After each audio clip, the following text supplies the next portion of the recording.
When we sit down with a cup of tea and think about the big books that have shaped whole cultures, it helps to picture them as old friends who have traveled a long road. The first part of that road for the East is the story of how the major scriptures first appeared, who put them together, and why they mattered to people who lived in villages, on riverbanks, and in palace courts. I want to walk you through that story step by step, using simple language and everyday images, so the ideas feel close enough to hold in your hand. The earliest Eastern texts did not pop up overnight. They grew out of a time when people gathered around fires, sang chants, and tried to make sense of the world that seemed both generous and harsh. In the Indian subcontinent, the first collection of verses that we now call the Vedas was born among a group of wandering priests known as the Vedic sages. These sages were not scholars in the modern sense.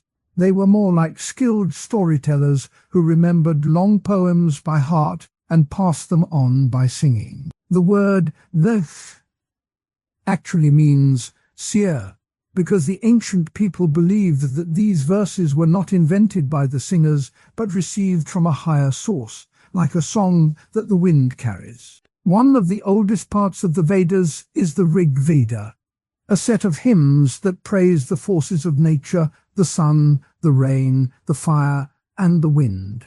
The sages would stand on the banks of the Ganges or the Indus, look at the sunrise, and chant verses that ask the gods for help in the harvest.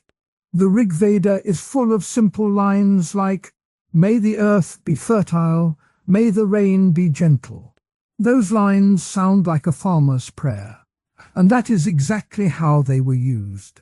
The verses were meant to be spoken aloud, so they could be heard by the whole community, not just by a few scholars locked in a library. The way the Vedas spread is an interesting anecdote that shows how ideas travel.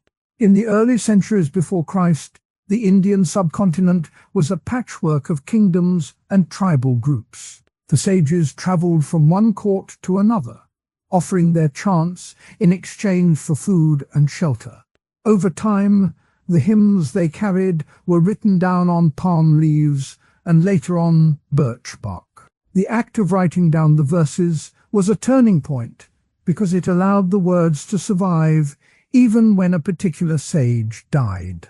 The spread of the Vedas was therefore a mix of oral performance and early writing, and it happened across a landscape that included dense forests, bustling market towns, and remote mountain villages. While the Indian tradition was taking shape, a very different but equally powerful set of ideas was forming in ancient China. There, a man named Laozi, whose name means old master, is traditionally credited with writing the Tao Te Ching. Laozi is a mysterious figure. Some stories say he was a keeper of archives at the Zhou court. Others say he was a wandering hermit who left the kingdom on a water buffalo.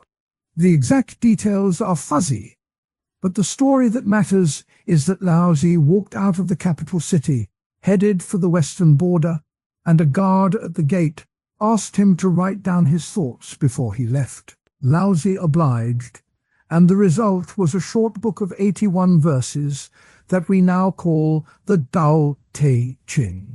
The period when Laozi lived, roughly the 6th or 5th century BCE, was called the Warring States period. It was a time of constant conflict between rival kingdoms, each trying to outmaneuver the others with armies and clever strategies. In that chaotic environment, a text that taught the value of non-action, or doing less to achieve more, sounded like a radical invitation to step back from the endless fighting. The Tao Te Ching was not written in a grand palace library. It was compiled in a small workshop where scribes copied the verses onto bamboo strips.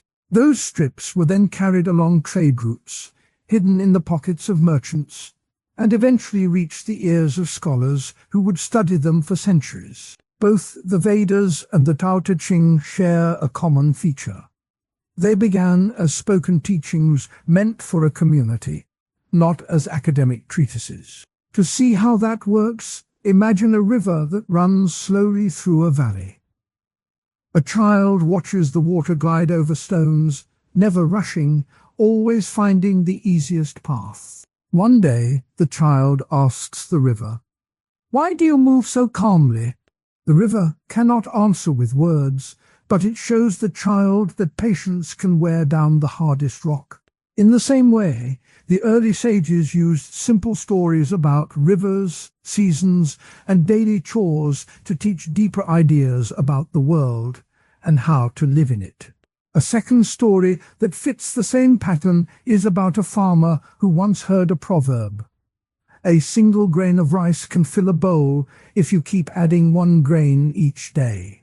The farmer thought the saying was too easy, but when he tried it, he found that after a year his pantry was full. The proverb was more than a tip about saving. It was a lesson about steady effort and trust in small steps. Both the river story and the farmer's proverb are the kind of everyday images that appear in the Vedas and the Tao Te Ching. They help readers see big ideas in small, familiar moments. Now let's look at the arguments that the early texts made about how to live. In the Vedas, a recurring theme is the idea of Vigta, a word that means cosmic order or truth. The sages taught that when people follow the proper rituals, they keep the world in balance. A simple verse from the Rig Veda says, "When the fire burns bright, the world is in harmony." The fire here is a literal altar fire, but it also stands for the inner spark of right action. The Vedic argument is that by doing the right deeds at the right time, you help the larger order stay stable. In the Tao Te Ching, Laozi makes a different kind of argument. He says that the best way to keep things in order is to not force them. One of his most quoted lines is, "The Tao that can be spoken is not the eternal Tao." In plain words, that means the deepest truth cannot be fully captured by language. The best approach is to follow the natural flow, like water that shapes a rock by simply moving around it. Laozi's argument is that trying to control everything creates resistance, while letting things be as they are creates harmony. Both teachings have faced criticism over the centuries. One line of criticism comes from people who say that these texts were only meant for a small elite. In ancient India, the Vedic rituals were performed by a priestly class called the Brahmins. Critics point out that the complex chants and the knowledge of how to read the sacred symbols were limited to those who could afford long years of study. They argue that the everyday farmer could not understand the deeper meanings and that the texts served to keep power in the hands of a few. A similar critique appears in Chinese history. Some scholars argue that the Tao Te Ching was originally a guide for rulers who wanted to appear humble while secretly keeping power. They say the idea of a non-action was a political trick to make the people accept the status quo without protest. In response, other thinkers have argued that the texts were intended for everyone, not just the elite. In the Indian tradition, the later Upanishads, which are commentaries on the Vedas, explicitly say that the ultimate truth is inside each person, not just in the hands of priests. A famous line from the Chandogya Upanishad reads, "As one sees the outer world, so does the inner world appear." That line tells a farmer that the same truth that guides the rituals also lives inside his own heart. In the Chinese tradition, the Taoist school of thought emphasizes that the Tao is present in every leaf, every breath, and every ordinary person. A later Taoist writer, Zhuangzi, tells the story of a man who dreamed he was a butterfly and then woke up wondering if he was a man dreaming of being a butterfly. The point of the story is that the boundary between the learned and the simple is not as rigid as critics claim. Real-world applications of these early ideas show up in modern life more often than we think. In India, the concept of Dharma, which grew out of the Vedic idea of order, is now used to talk about ethical duty in everyday jobs. A doctor might say, "My dharma is to care for patients," meaning that his professional role is part of a larger moral order. In the West, people often quote the Tao Te Ching in business books to argue that leaders should practice effortless action, meaning they should create environments where people can do their best without micromanaging. The simple line, "A leader is best when people barely know he exists," is used in modern management courses to illustrate the power of quiet influence. Modern interpretations also bring new angles to the ancient texts.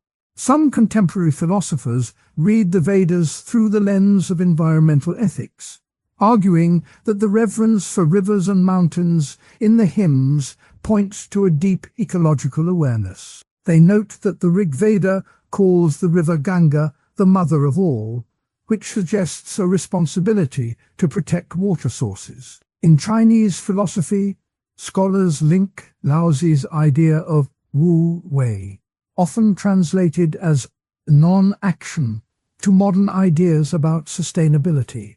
They argue that if we stop trying to dominate nature and instead work with its rhythms, we can create a more balanced world. Let's bring in another analogy to make the point clearer.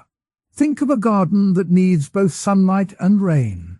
If a gardener tries to force the plants to grow faster by pulling them up or covering them with too much shade, the plants will wither. If the gardener simply removes weeds, waters at the right times, and lets the sun do its work, the garden thrives. The Vedic focus on proper ritual is like the gardener's careful watering schedule, while Laozi's non-action is like the gardener's decision to step back and let nature do its part. Both approaches recognize that growth needs a balance of effort and letting be. Now let's revisit the two historical anecdotes in a bit more detail. The spread of the Vedas began in the early Iron Age, when the Indo-Aryan people moved into the Indian subcontinent. As they settled, they encountered local cultures that had their own songs and stories. The Vedic sages, traveling with their families, would sit around a fire each night and share their hymns. Over generations, these verses were collected into 4 main books: the Rig Veda, the Yajur Veda, the Sama Veda, and the Atharva Veda. The process of collection was not a single event, but a gradual gathering of many oral traditions. By the time the first written copies appeared around the 5th century BCE, the Vedas had already become a shared cultural backbone that linked people across distant valleys and plains. The second anecdote, about the compilation of the Tao Te Ching, takes place during the Warring States period, a time when the state of Chu was battling the state of Qin. Legend says that Laozi, tired of the endless conflict, left the capital city of Luoyang on a water buffalo, heading west toward the frontier. At the border, a guard named Yin Shi recognized him and asked him to leave a record of his thoughts. Laozi agreed, wrote the verses on a piece of bamboo, and then vanished into the mist. The guard kept the bamboo scroll, and it eventually made its way to scholars in the state of Chu, who copied it and spread it across the region. The text survived wars, dynastic changes, and even periods when it was banned, showing how a simple set of verses could travel through turmoil and still be read centuries later. Both anecdotes illustrate how texts survive not because of a single author's fame, but because they meet a need in the community. The Vedas gave a shared language for worship and social order. The Tao Te Ching gave a way to think about power, nature, and inner peace when the world seemed to be falling apart. The fact that they both endured suggests that the early ideas were flexible enough to be reinterpreted by later generations. Let's now bring in a couple of direct quotes from the original sources to let the voices of the ancient writers speak for themselves. From the Rig Veda, A hymn to Agni, the fire god, says, "You are the bright one who brings us together, the bridge between earth and heaven." This line captures the idea that the fire is a link between the human and the divine, a simple image that a child can picture. From the Tao Te Ching, verse 2 reads, "When people see some things as beautiful, other things become ugly. When they see some things as good, other things become bad." This observation points out how we create opposites by labeling, a point that modern psychologists still talk about when they discuss cognitive bias. Now let's see how these ideas can be used in everyday life. Imagine you are a student preparing for exams. The Vedic idea of karya would suggest that you set a regular schedule, perform your study rituals at the same time each day, and treat your work as part of a larger order. You might light a small lamp while you read, as a reminder of the fire that connects you to the world. On the other hand, Laozi's advice would tell you not to force the knowledge. Instead, you could take short breaks, let ideas settle, and trust that the mind, like water, will find its own path to understanding. By blending the two, you get a balanced approach. A steady routine, plus the freedom to let insights arise naturally.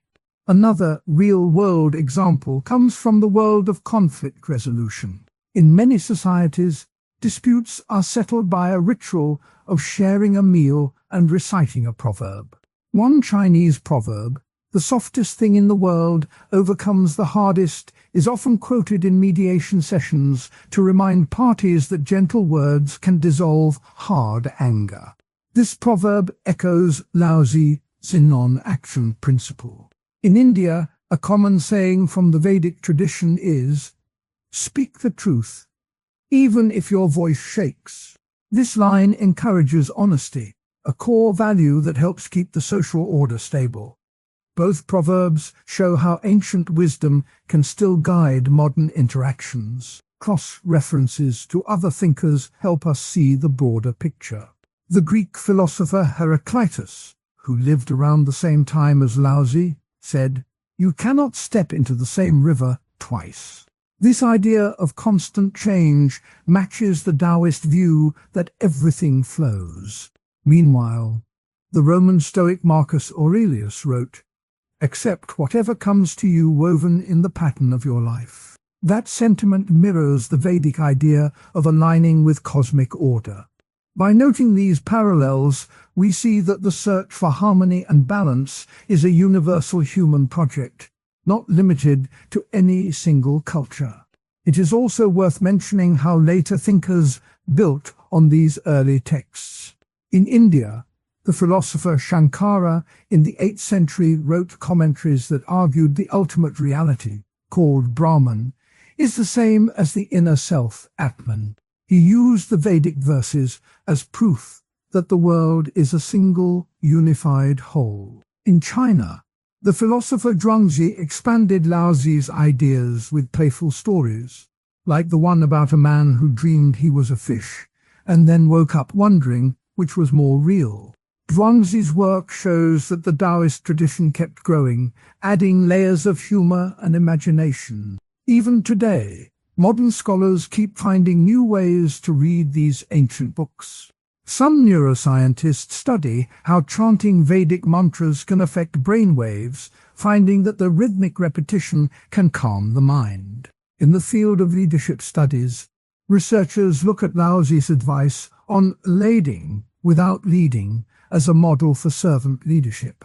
These modern lenses do not replace the original meaning, but they show that the texts still have fresh relevance. Let's bring the river story back to close the circle. The river does not rush because it knows the stones will eventually smooth themselves under its flow. It does not argue with the banks. It simply moves. When we think about the Vedas, we can see the river's patience in the careful repetition of chants that keep the community's rhythm steady. When we think about the Tao Te Ching, we see the river's ease in the way Laozi tells us to step back and let things happen. Both traditions ask us to listen to the quiet lessons that nature offers. And the farmer's proverb about adding a grain of rice each day reminds us that big change can start with tiny steps.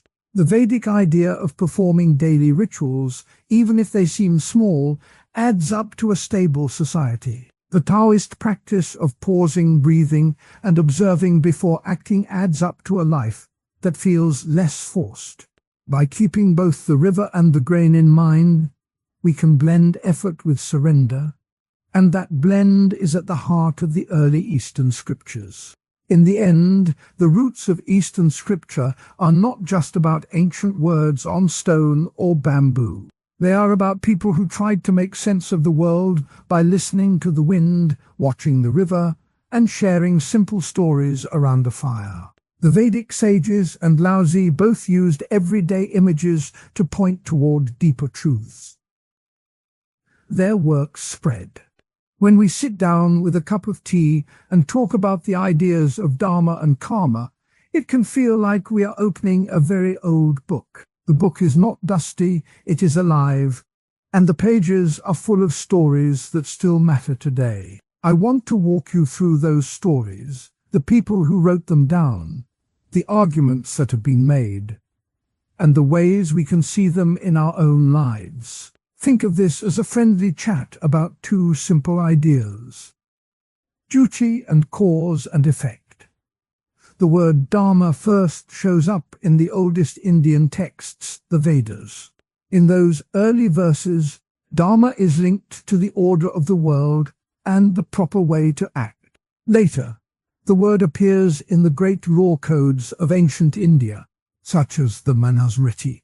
In that code, Dharma is described as the set of duties that each person has according to their role in society. A farmer, a teacher, a ruler, each has a different Dharma. The idea is that when everyone follows their own Dharma, the whole community stays balanced. The Buddha, who lived a few centuries after those early texts, used the same word but gave it a slightly different flavor. He said that Dharma is the truth that leads us out of suffering. He also paired Dharma with another word that many of us know, karma. Karma is the principle that every action creates a result, good or bad, that will come back to us later. The Buddha taught that if we understand karma, we can choose actions that lead to peace instead of pain.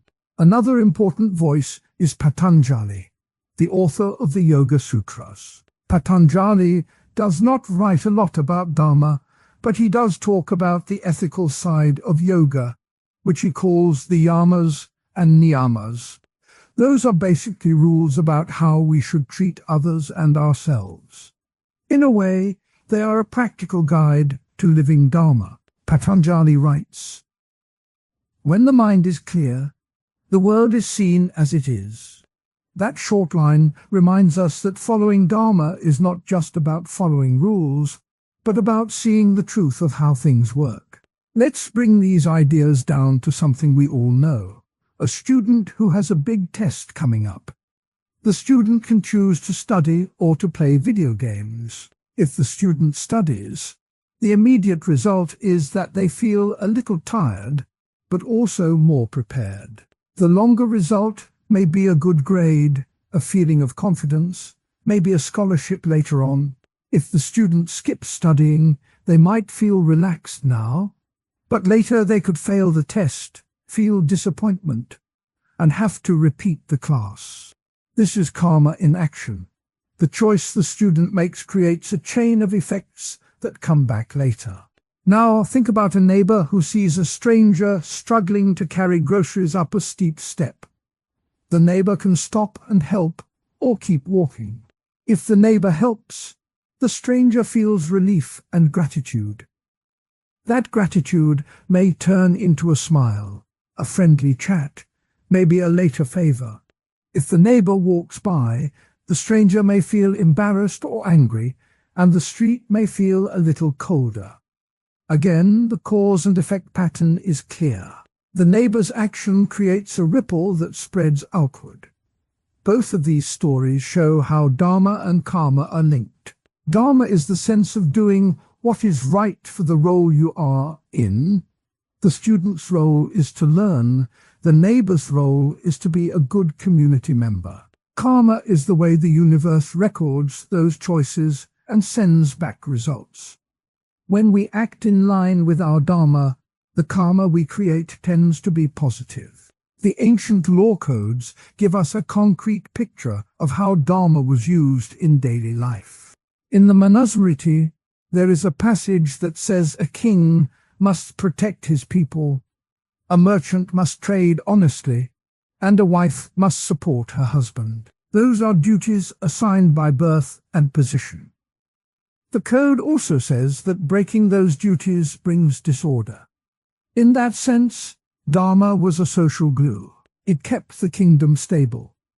The idea was that if each person kept to their part, the whole system worked smoothly. A second historical anecdote comes from the early Buddhist monastic community. When the Buddha first gathered his followers, he gave them a set of rules called the Vinaya. One of the rules says that a monk must not take anything that was not given. This rule reflects the karma idea. If a monk takes something that is not offered, that action creates a negative result for the monk's mind. The rule also reflects Dharma, because it tells the monk what his duty is to live on what is freely given. The early monks followed these rules closely, and the community grew because people saw that the monks lived with integrity. These two anecdotes show how the concepts were not just abstract ideas, but lived practices. They also show that the same ideas can be used in very different settings, a royal court and a humble monastery. Now let's look at some arguments that people have made in favor of Dharma and karma. One common argument is that they give us a clear moral compass.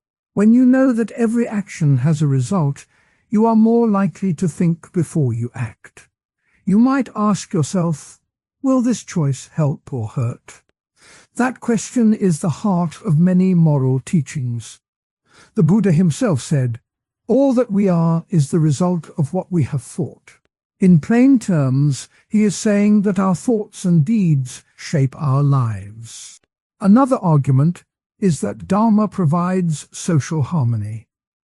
If each person knows their role and respects the roles of others, there is less conflict. In a modern workplace, you can see a version of Dharma when each team member knows their responsibilities and works on them. When the designer focuses on design, the coder on code, and the manager on coordination, the project moves forward smoothly. The same principle works in families, schools, and even nations. A third argument comes from modern science, especially the study of cause and effect in psychology. Researchers have found that people who believe in a moral cause and fixed system tend to act more prosocially. They are more likely to help strangers, donate to charity, and avoid harmful behavior. In that sense, the ancient idea of karma finds a partner in modern research. But not everyone agrees that these ideas are flawless. Let's hear the first counterargument. Some critics say that karma can become too fatalistic.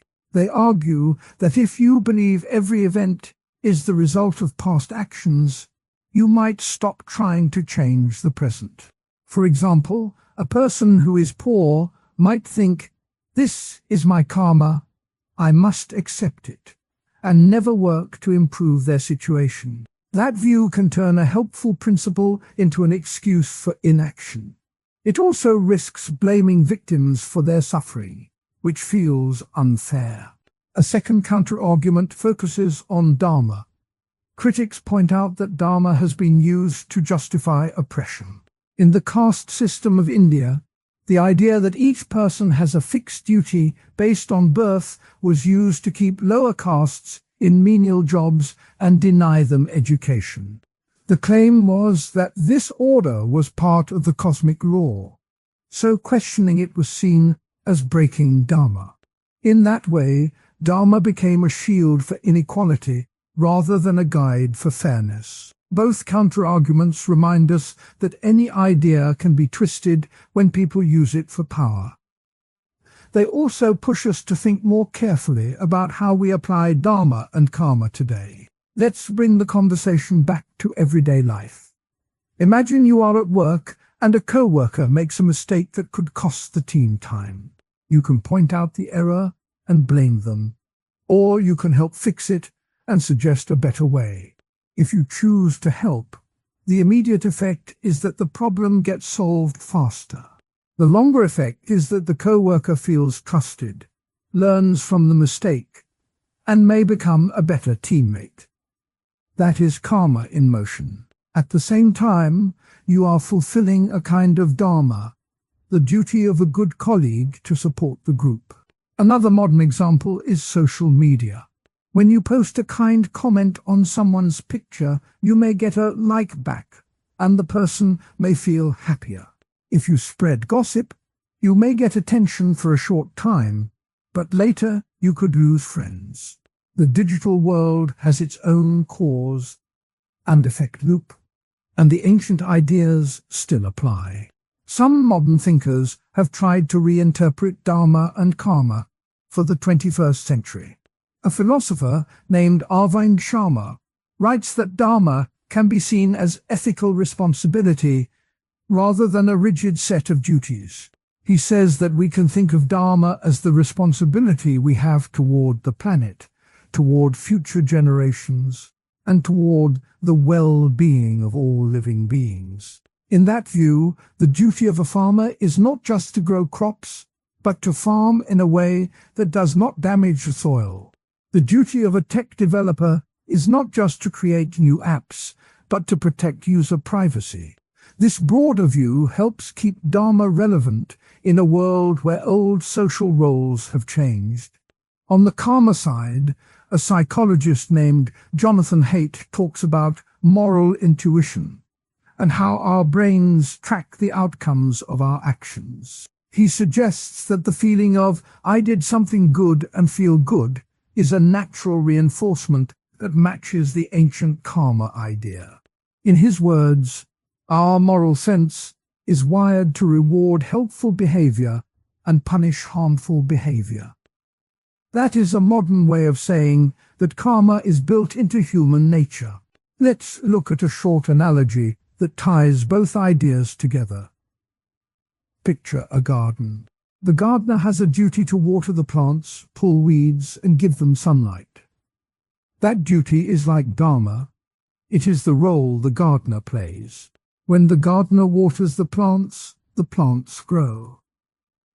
When the gardener neglects them, the plants wilt.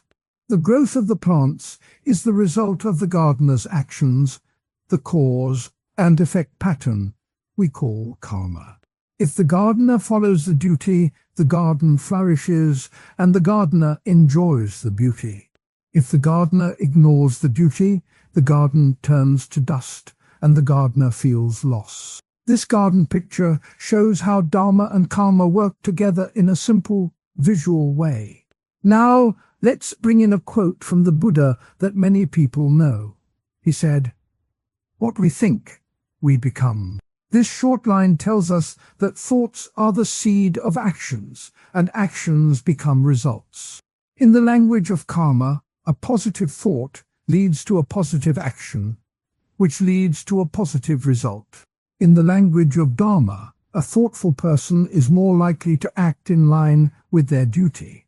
Patanjali also gave us a concise line that fits the theme. He wrote, "When the mind is steady, the self is free." A steady mind helps us see our duties clearly and choose actions that create good results. In other words, a calm mind supports both Dharma and karma. Let's take a moment to think about how we can use these ideas right now. You might be feeling stressed about a deadline. You could choose to cut corners, hoping to finish faster. Or you could choose to do the work well, even if it takes longer. The short-term pressure might push you toward the first choice, but the long-term effect of cutting corners could be a damaged reputation. The duty of a professional, the Dharma, points you toward quality. The cause and effect pattern, the karma, reminds you that shortcuts often come back to bite you. Or you could be walking past a park where a child has dropped an ice cream. You could step over it, or you could pick it up and hand it back. The small act of kindness creates a smile, and that smile can lift the mood of the child's parent, who may then be more patient with a traffic jam later. The ripple can travel far beyond the original moment. These tiny choices add up. When we look at a whole life, we can see a pattern of many small actions. That is why both Dharma and karma are not about grand gestures alone, but about everyday habits.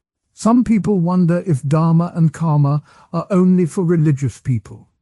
The answer is no. The ideas can be stripped of any specific religion and still work as a practical guide. Whether you call it personal responsibility, ethical duty, or the law of cause and effect, the core message stays the same. Our actions matter, and we have a role to play in the world. Let's also address a common misunderstanding. Some think that karma means the universe will punish you in a dramatic way. In reality, the ancient texts speak of karma as a natural process, like gravity. If you drop a stone, it falls. If you plant a seed, it grows. There is no divine judge waiting to hand out punishment. It is simply the result of the energy you put out. That view makes the concept less scary and more useful. Similarly, Dharma is sometimes seen as a strict set of rules that never change.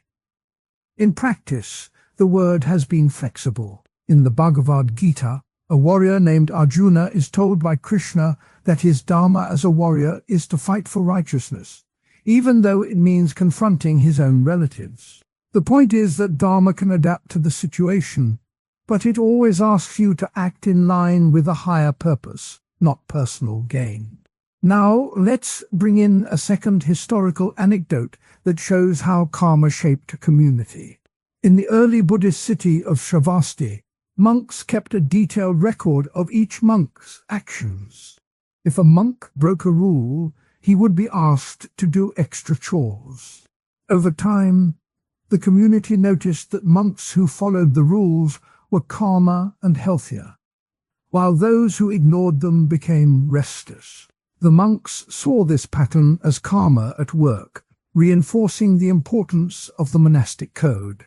The story spread, and other monasteries adopted similar practices, showing how a simple cause and effect idea can shape whole institutions. Another anecdote comes from the Mauryan emperor Ashoka, who after a brutal war turned to Buddhism.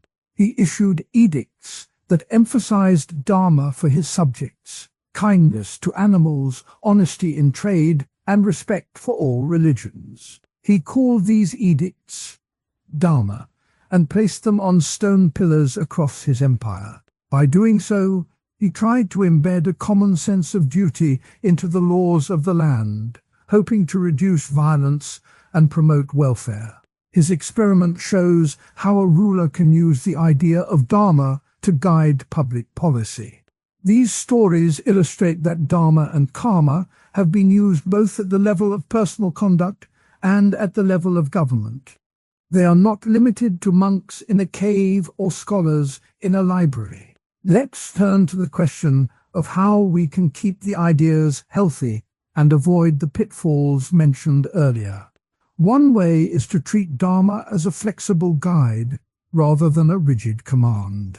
Ask yourself, what is the right thing to do in this situation, given who I am and who I affect? That question keeps the duty personal and context-aware. It also prevents the misuse of Dharma to lock people into unfair roles. For karma, the key is to see it as a learning tool, not a punishment system.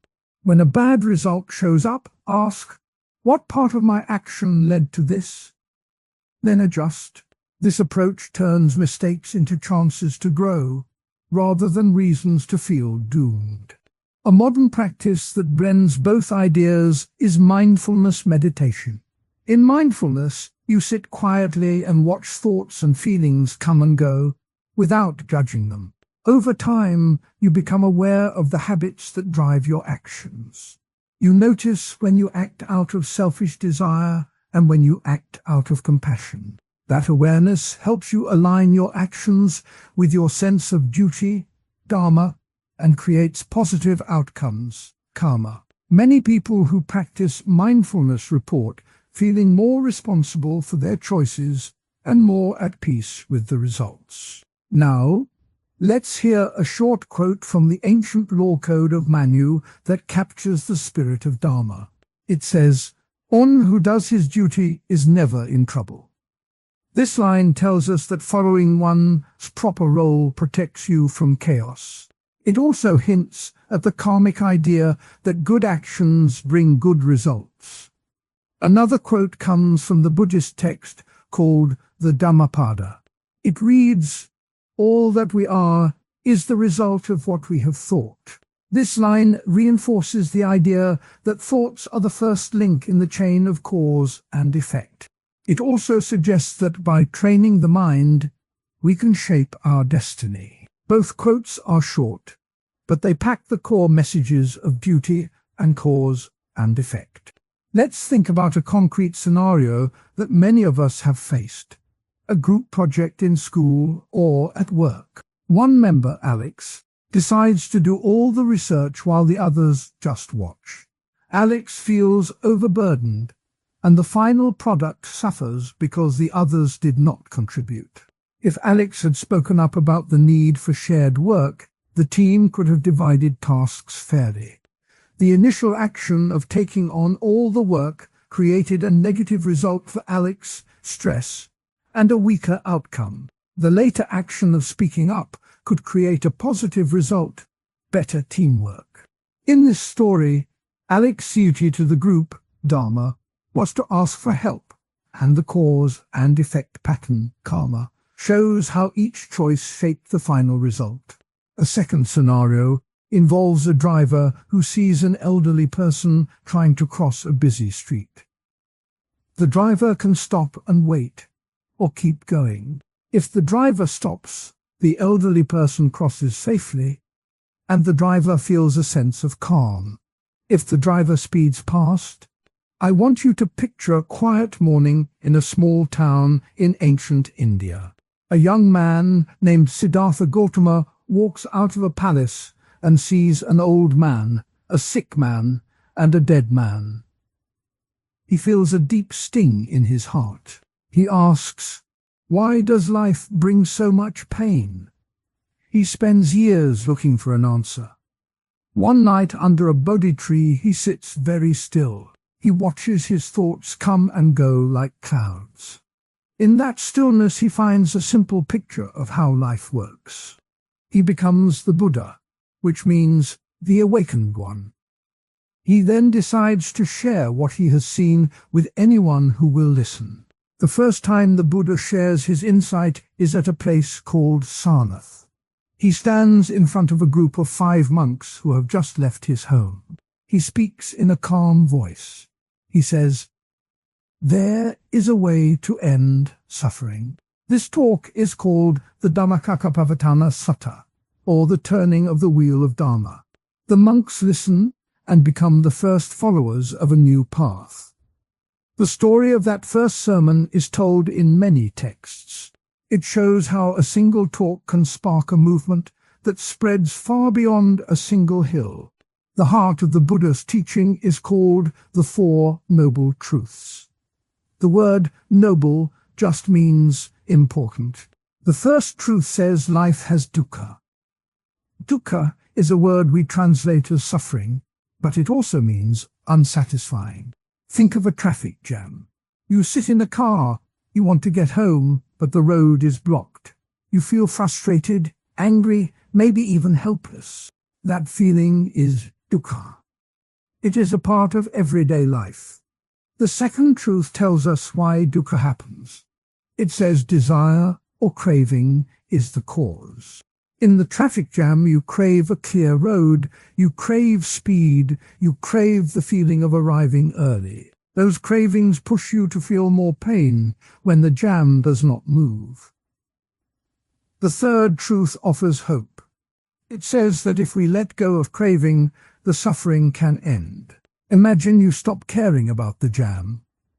You turn on the radio, you breathe, you accept the delay. The pain lessens. That acceptance is the end of dukkha. The fourth truth points to a method to reach that end. It is the Eightfold Path, a practical guide for daily life. The Eightfold Path is not a list of rules you must follow perfectly. It is a set of habits you can grow, one step at a time. The first two parts are called right view and right intention. Right view means seeing things as they are, not as we wish they were. When you look at a balanced diet, you see that too much sugar will make you feel tired later. That simple fact is right view. Right intention means choosing thoughts that are kind and honest. If you plan to eat healthy because you want to feel good, that is right intention. It is like a gardener who decides to plant vegetables because he wants fresh food, not because he wants to impress his neighbor. The next two parts are right speech and right action. Right speech asks us to speak truthfully, gently, and only when it helps. Think of a text message you could send to a friend who is stuck in the same traffic jam. You could say, "I'm angry at this jam," which adds more tension. Or you could say, "Take a deep breath, we'll get there." The second choice follows right speech. Right action means doing things that do not hurt others. It is like choosing to recycle a bottle instead of throwing it away. It shows respect for the world around us. Right livelihood and right effort are the next two steps. Right livelihood asks us to work in a way that does not cause harm. A street vendor who sells fresh fruit, not stolen goods, follows this step. Right effort means trying to keep good habits and drop bad ones. Imagine you are learning to ride a bike. You practice every day, you keep trying even when you fall. That steady practice is right effort. It helps the mind stay strong and clear. The last two parts are right mindfulness and right concentration. Right mindfulness is paying attention to what is happening right now, without judging. When you sit in traffic, you notice the sound of horns, the smell of exhaust, the feeling of the seat, and you do not label them as bad or good. You simply note them. Right concentration is training the mind to stay focused. It is like a flashlight that you point at a single spot in a dark room. You can practice this by breathing in, counting to 4, breathing out, and counting again. Over time, the mind becomes steadier. The Buddha himself said, "All conditioned things are impermanent." This line from the Anatta Lakkhana Sutta reminds us that everything changes. The traffic jam will end, the food will be eaten, the feelings will pass. When we see impermanence, we stop clinging. The Dhammapada adds, "The mind is everything. What you think you become." This simple line shows how thoughts shape our experience. If we think the jam is a disaster, it feels like one. If we think it is a chance to listen to a favorite song, it feels lighter. These ideas have a cousin in Western thought. The ancient Greek philosopher Epictetus taught that we cannot control events, only our reactions. That is very close to the Buddha's view of dukkha and its cause. Both say that the problem is not the traffic jam itself, but our desire for it to be different. By seeing the similarity, we can see how different cultures arrive at the same practical insight. After the Buddha's first talk, his followers traveled far. One of the most famous journeys is along the Silk Road. Traders carried silk, spices, and ideas between India, China, and the Roman world. Along the way they stopped at monasteries, listened to monks, and took the teachings back to their own towns. The Chinese Emperor Ashoka, who ruled in the 3rd century BCE, sent missionaries to the West. He built pillars with the Buddha's words, such as, "Do not kill, do not steal, do not lie." Those pillars still stand in parts of India today. Later, a Chinese monk named Xuanzang walked thousands of miles to India to study at Nalanda University. He wrote detailed records that helped bring the teachings back to China. These stories show how a simple talk in Sarnath grew into a worldwide movement. Later Buddhist thinkers took the Buddha's ideas and deepened them. One important teacher is Nagarjuna, who lived in the 2nd century CE. He wrote about emptiness, which means that things do not exist on their own, but only in relation to other things. He used a simple picture. A table is empty of a separate table essence. It is made of wood, nails, and glue. If you take those parts away, the table disappears. This idea helps us see that our cravings are also empty. The desire for a perfect job, for example, depends on many conditions: education, opportunity, health. When those conditions change, the desire changes. Nagarjuna's work shows how the Buddha's path can be applied to deeper philosophical questions. Even with all this richness, some people say the path is too idealistic.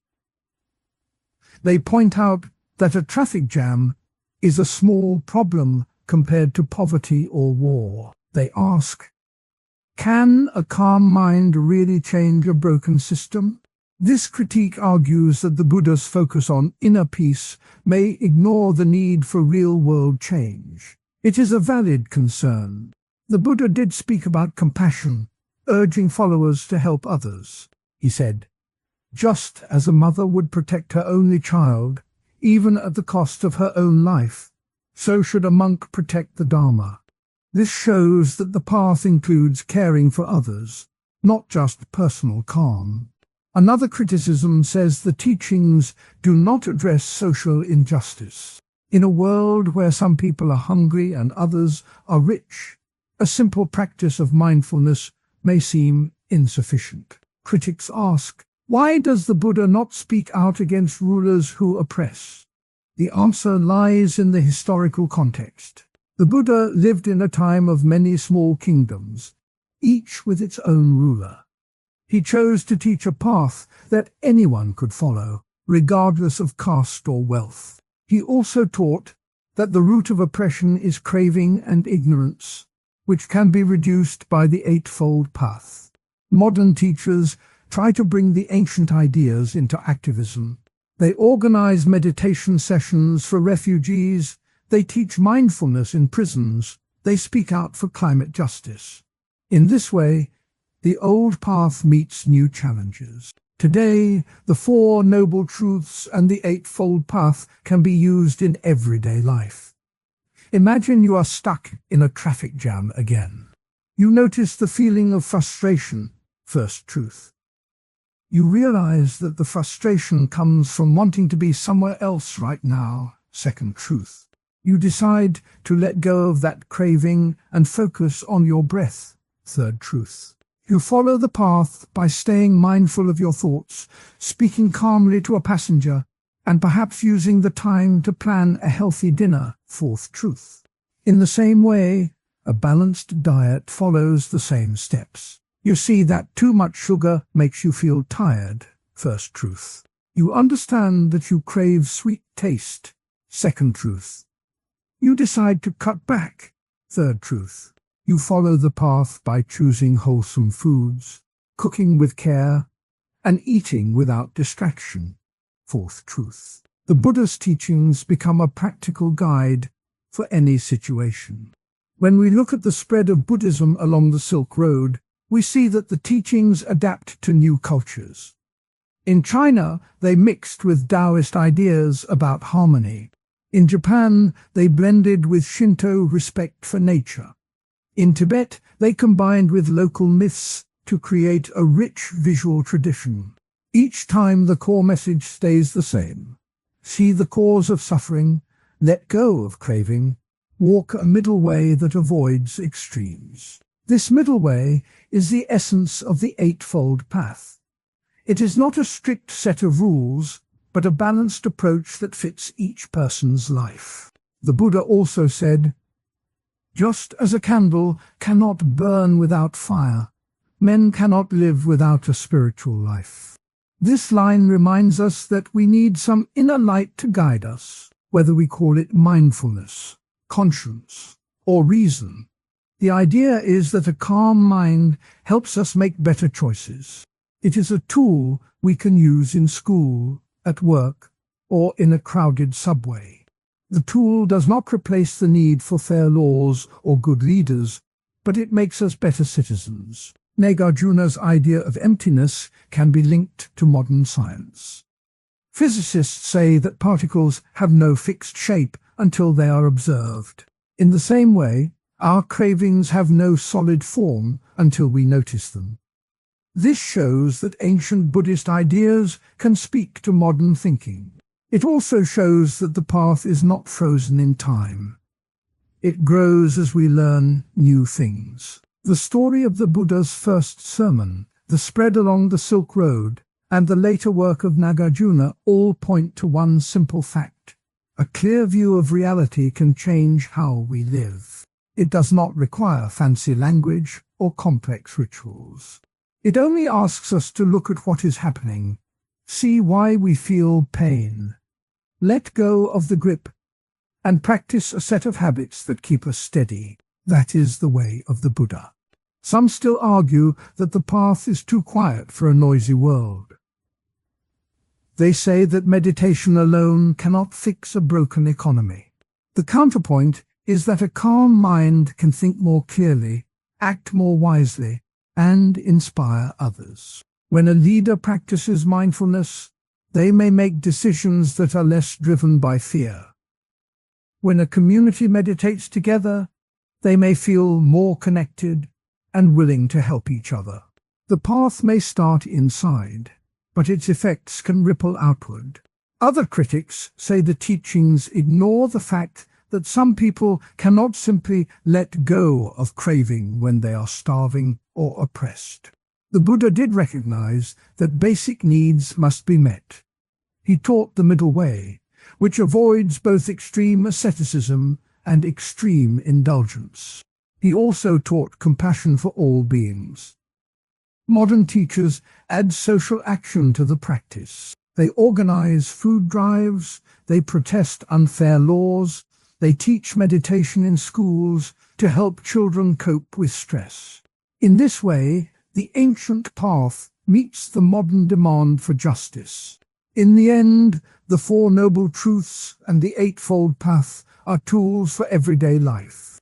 They help us see why we suffer, how to stop the cycle, and what steps to take. They are as useful in a traffic jam as they are in a hospital ward, a classroom, or a boardroom. The Buddha's simple talk at Sarnath set off a chain of ideas that traveled the Silk Road, inspired philosophers like Nagarjuna, and still guides people today. By keeping the teachings simple, by using everyday examples, and by remembering that the path is a practice, not a perfect state, we can bring a little more peace into our busy lives. The way of the Buddha is not a distant myth. It is a living guide that anyone can try, one breath at a time. Imagine we sit at a small table, a warm cup of tea in hand, and we talk about the Tao like it is a quiet river that runs through a garden. The Tao is not a god or a rule book. It is more like the way water moves when you turn on a garden hose. You do not tell the water where to go, you simply open the tap and let it find its own path. It bends around stones, it fills the low spots, and it never forces anything. That gentle, natural flow is what Laozi tried to point to in his short book, the Tao Te Ching. He said, The Tao that can be spoken is not the eternal Tao. The name that can be named is not the eternal name. In other words, any words we use are only a hint, not the whole thing. Laozi, whose name means Old Master, is said to have lived in the 6th century BCE in a time of great change. The story of how the Tao Te Ching was written is almost as famous as the book itself. Legend says that Laozi grew tired of the chaos in the kingdom of Zhou. He decided to leave, riding on a water buffalo, heading west toward the unknown.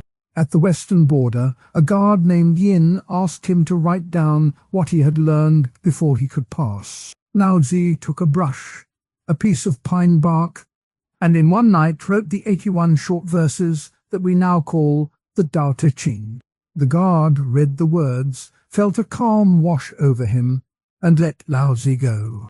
This tale shows how the Tao is often seen as something that appears when we step away from noise and let simplicity speak. Zhuangzi, who lived a few hundred years after Laozi, took the idea of the Tao and turned it into stories that feel like little dreams. One of his most famous stories is the butterfly dream. He writes, "I do not know whether I was a man dreaming that I was a butterfly, or a butterfly dreaming that I was a man." In that line, he asks us to think about the thin line between what we call reality and what we call imagination. The point is not to find a clever paradox, but to show that the Tao does not lock us into a single way of seeing the world. It invites us to move with the flow of life, just as a road winds through hills. If the road is straight, it can get stuck on a rock. If it curves, it can go around obstacles and still reach the town. Think about a winding road that runs through a valley. You can try to force a straight line, but the hills will push you back. The road that follows the shape of the land is easier to travel. In the same way, the Tao says we should not try to force life into a rigid plan. We should notice the shape of the situation and move with it. This is not a call to be lazy. It is a call to be aware, to feel the shape of the moment, and to act in a way that does not clash with the natural order. When we look at modern life, we can see the Tao in many places. Think of a skilled carpenter who works with wood. He does not try to bend the wood into a shape it will not take. He watches the grain, feels the weight, and lets the piece guide his cuts. The result is a chair that feels comfortable and sturdy. In business, leaders who practice a Tao-like approach often talk about going with the flow. They do not cling to a single plan when market conditions shift. Instead, they listen to data, feel the mood of their team, and adjust their strategy. This flexibility can be the difference between a company that thrives and one that collapses. Even in science, the idea of a natural flow shows up. In physics, the concept of least action tells us that a particle will take the path that requires the least effort. That is a kind of Tao. The particle does not think about the best route. It simply follows the path that the forces allow. In ecology, a healthy forest follows a Tao of its own. Trees grow where the soil is rich, water moves where gravity pulls, and animals find niches that fit their abilities. When we try to force a forest to look like a manicured garden, we often end up with disease and loss. The Tao reminds us that the best outcomes often come from letting systems follow their own rhythm. There are, of course, people who raise concerns about the Tao. One common criticism is that the idea is too vague. Because the Tao is described as the way that cannot be named, some say it offers no clear guidance. They argue that if we cannot point to a specific rule, we cannot use it to make decisions. In response, supporters point out that the strength of the Tao lies in its openness.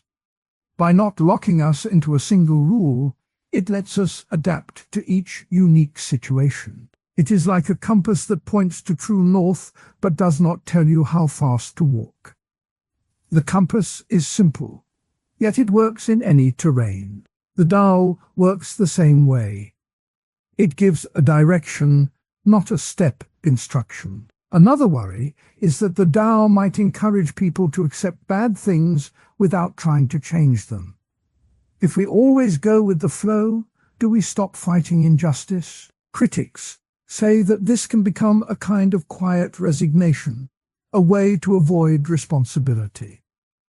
The ancient texts do not ask us to ignore suffering. Lao Tzu writes, "If you want to be a ruler, you must be humble. If you want to be a teacher, you must be simple." Humility does not mean silence. It means seeing the larger pattern and choosing actions that do not add more harm. In modern terms, this can look like non-violent protest.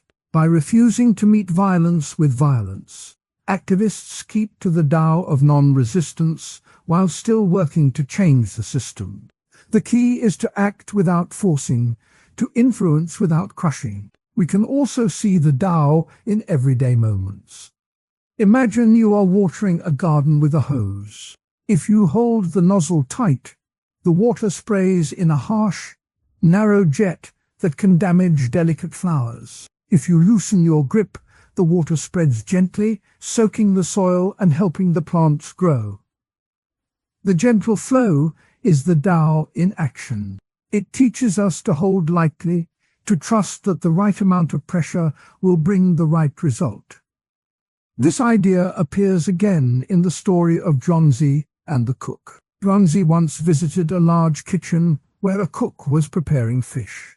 The cook said, "The fish knows how to swim, the bird knows how to fly."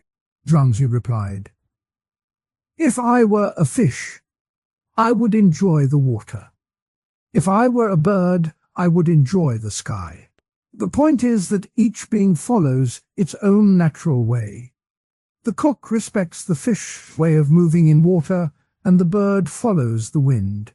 Both are examples of the Tao at work. A second story from Zhuangzi tells us about a man named Cook Ding, who was cutting up an ox for a king. Cook Ding said, "When I first started, I used my whole knife. Later I learned the shape of the ox's joints. Now I let the knife glide and the ox's bones seem to part themselves." He describes how he follows the natural spaces inside the animal rather than forcing the blade. This story is often used to illustrate skill that comes from aligning with the Tao. The cook does not fight the ox. He works with the ox's own structure. In a modern workplace, a manager who knows the strengths and limits of each team member can assign tasks that feel natural, and the work moves smoothly. That is the Tao in leadership. The Tao also appears in the way we treat time. When we rush, we try to push a river into a bottle. The water spills, and we lose control. When we accept the pace of the river, we can sit by its edge and watch it flow. In meditation, many teachers ask us to sit and notice the breath as it comes and goes, without trying to hold it or change it. This practice mirrors the Tao's idea of effortless action called Wu Wei in Chinese.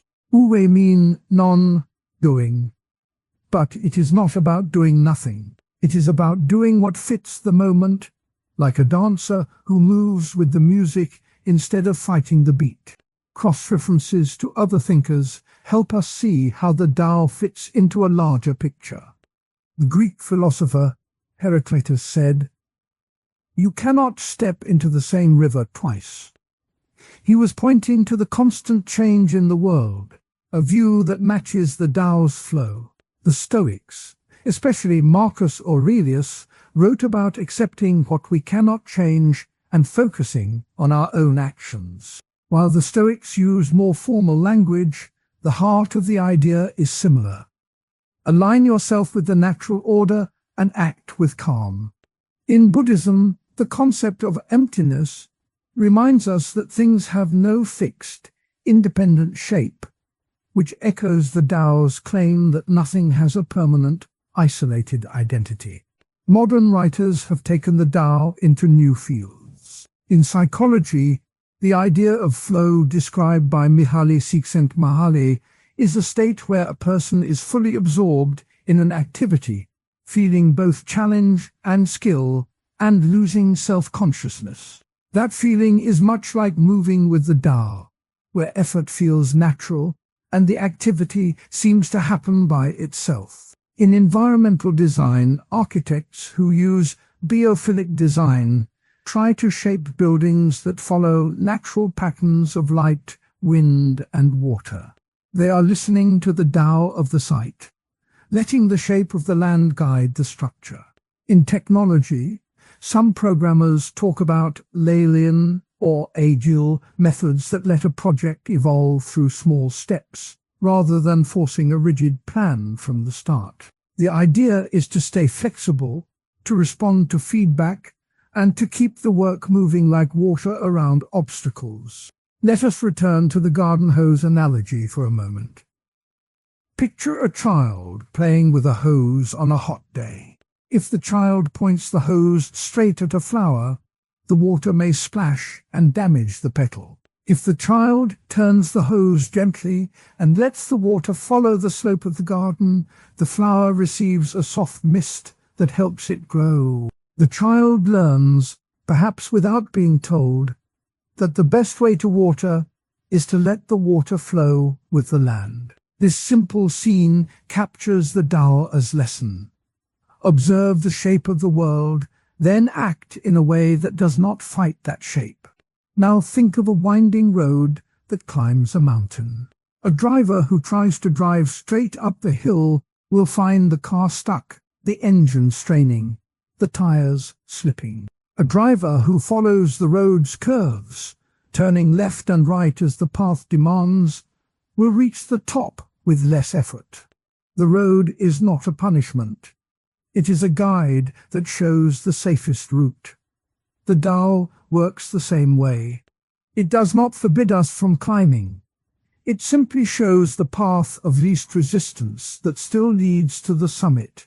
In daily life, this can mean choosing a career path that matches our talents rather than chasing a title that feels forced. Real-world examples of the Tao in action can be seen in sports. A seasoned rower knows how to feel the rhythm of the water. He does not pull harder than the current allows. He matches his strokes to the flow, and the boat glides smoothly.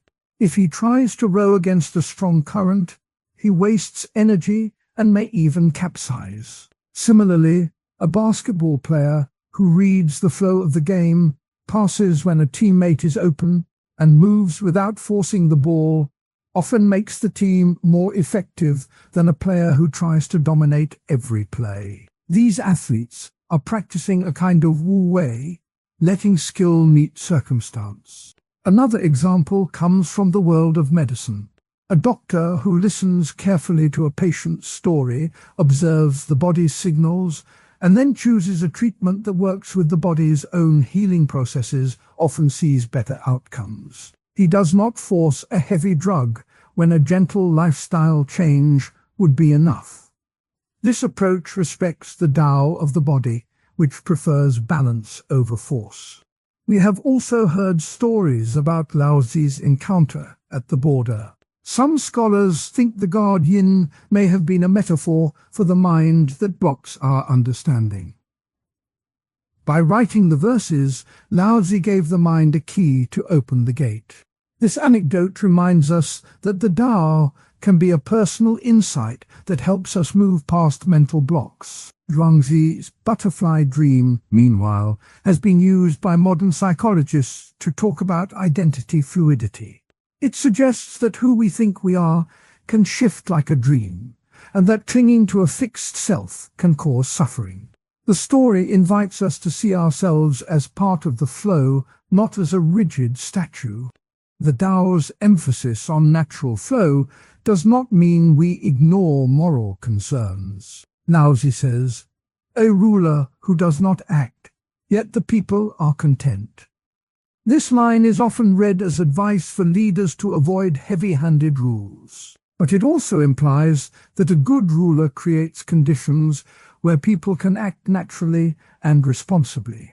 In modern terms, this could be a government that provides clear infrastructure, education and safety, then lets citizens pursue their own paths. The government does not micromanage every choice, but it does protect the environment that allows the Tao to thrive. Critics who say the Tao is vague might point to the line, "The Tao is like a well that never runs dry." They argue that such poetry does not tell us how to act. In response, we can look at the story of the farmer in Zhuangzi, the happy farmer. The farmer's horse runs away, and his neighbor says it is a loss. The farmer replies, "Maybe." Later the horse returns with 3 wild horses, and the neighbor says it is a gain. The farmer again says, "Maybe." When his son breaks his leg trying to ride one of the wild horses, the neighbor says it is a loss. The farmer says, "Maybe." Finally, a war comes and all the able-bodied men are drafted, but the son's broken leg spares him. The neighbor says it is a gain. The farmer's calm, "Maybe," shows that he does not cling to a fixed idea of good or bad. He moves with the changing circumstances, trusting the flow of events. This story gives a practical way to live with the Tao uncertainty. Another counter-argument is that the Tao can be used to justify inaction in the face of oppression. Some activists argue that going with the flow can be a dangerous excuse for staying silent. To address this, we can recall that Laozi also warned against overreaching and forcing. He taught that true power comes from aligning with the natural order, not from imposing will on others. In modern activism, this can look like building community networks that grow organically, rather than trying to force a top-down revolution that may cause more harm. The aim is to shift the current gently, not to crash into it. The Tao's influence spreads beyond China. In Japan, the concept of ma, which means the space between things, shares a similar respect for the natural pause. In Indian philosophy, the idea of lila, or divine play, also sees the world as a flowing dance rather than a rigid machine. These cross-cultural ideas show that many traditions have sensed the same underlying pattern. Life moves best when we notice its shape and move in step with it. If we bring the garden hose and winding road into our own lives, we can start with small experiments. The next time you feel stressed about a deadline, try to notice the shape of the task. Is there a part that can be done first? A piece that fits naturally? Instead of pushing all the work at once, let the work flow like water, finding the lowest point. You may find that the quality improves and the pressure eases. In relationships, listen to the rhythm of the other person's speech, their moods, their needs. Respond in a way that matches their flow, rather than trying to dominate the conversation. This often leads to deeper connection. In education, teachers who follow the Tao might give students space to explore topics that interest them, rather than forcing a strict syllabus. The teacher becomes a guide, pointing to resources and asking open questions, allowing curiosity to guide the learning path. Students then become active participants, moving with the natural flow of their own interest. This method has been shown to improve retention and enthusiasm, showing a practical benefit of Tao-like thinking. In the realm of technology, think of a software. When we think about everyday rules, most of us picture traffic signs or school policies. In ancient China, there was another set of rules that guided how people should act toward each other. Those rules are called Confucian ethics. The name comes from a teacher named Confucius, who lived over 2,000 years ago.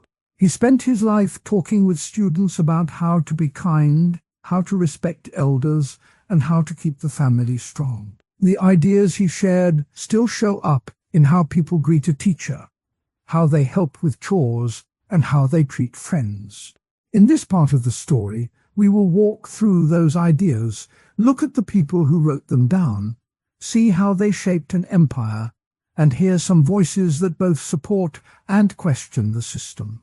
One of the core ideas in Confucian thought is respect, which in Chinese is called li. The word li can be thought of as a set of polite habits that help us get along. Respect is not just a feeling, it is a set of actions. When you bow a little, when you speak calmly, when you listen without interrupting, those are all parts of li. Confucius taught that respect starts with the smallest interaction. He said, "When you meet your teacher, stand up straight, look at him, and say, 'Good morning, master.'" That simple line shows how a greeting can become a sign of respect. It also shows that respect is a habit that can be practiced every day, not just a vague feeling. Family roles are another big piece of the puzzle. In Confucian ethics, the family is the first place where respect is learned. The term filial piety describes the way children should care for their parents. It means listening to parents, helping them when they are sick, and honoring their memory after they pass away. Confucius put it simply: when your parents are alive, serve them. When they die, mourn them. This idea tells a child that love for family is not just an emotion, but a set of actions. It also tells a parent that they have a duty to be a good example. The two sides of the relationship hold each other up. Proper behavior in the home is often called proper conduct or righteousness. It is the idea that each person has a role to play, and doing that role well makes the whole family run smoothly. If a child sees a dirty dish, the child should pick it up. If a parent sees a broken chair, the parent should fix it. The goal is not to assign blame, but to keep the household working like a well-tuned clock. Confucius liked to compare the family to a small state, where each member follows his or her duty, and the state stays peaceful. A famous line from the Analects, the book that records Confucius' sayings, captures the spirit of respect. The line reads, "Do not do to others what you do not want done to yourself." This is often called the Golden Rule. It is short, it is easy to remember, and it works in school, at home, and on the playground. When a student thinks about sharing a pencil, they can ask themselves if they would like the same help. If the answer is yes, then sharing becomes a natural choice. The rule shows how a single sentence can guide many small actions. You might wonder how we know these words from a teacher who lived so long ago. The answer is a story about his students. After Confucius died, his followers gathered his sayings, his questions, and his answers. They wrote them down in a book called the Analects. The process was not a modern transcription. It was a careful listening and remembering. One disciple, named Zilu, was known for his quick mind, but also his blunt speech. He would ask Confucius, "Master, what should I do when I am angry?" Confucius replied, "When you feel anger, step back, breathe, and think of the harm you might cause." Zilu wrote this down, and later students copied it. The whole collection grew as more disciples added their notes. This method of recording shows how a community of learners kept the ideas alive, much like a group of friends texting each other notes after a class. Let's bring the idea of greeting a teacher into a modern scene. Imagine you walk into a classroom, your backpack thumping on the floor. You see your teacher arranging books at the desk.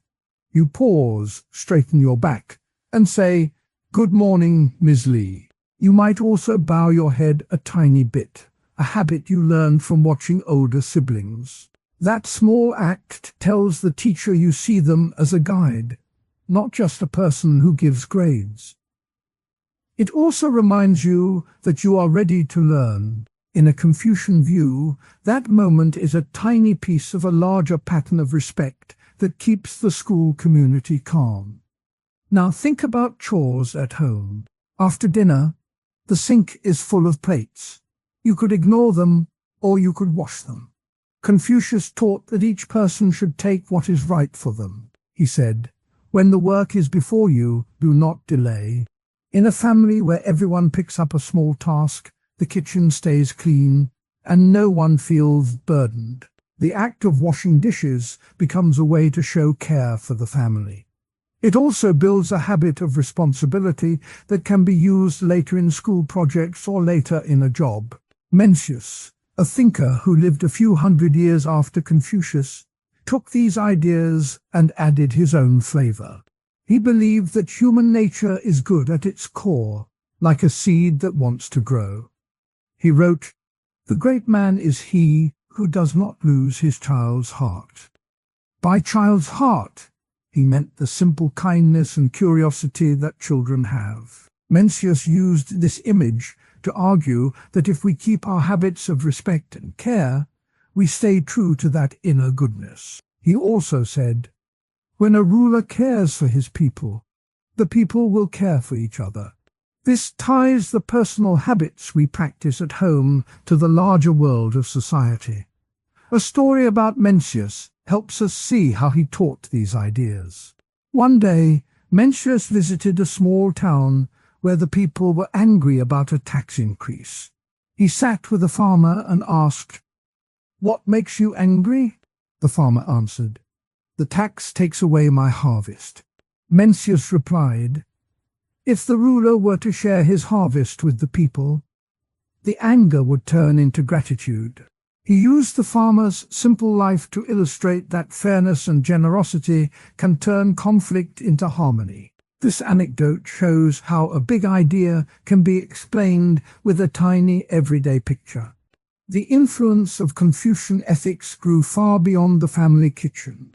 During the Han Dynasty, which began about 200 years after Confucius, the government made his ideas part of the official exams for officials. Young men who wanted a government job had to study the Analects, the Book of Changes, and other Confucian classics.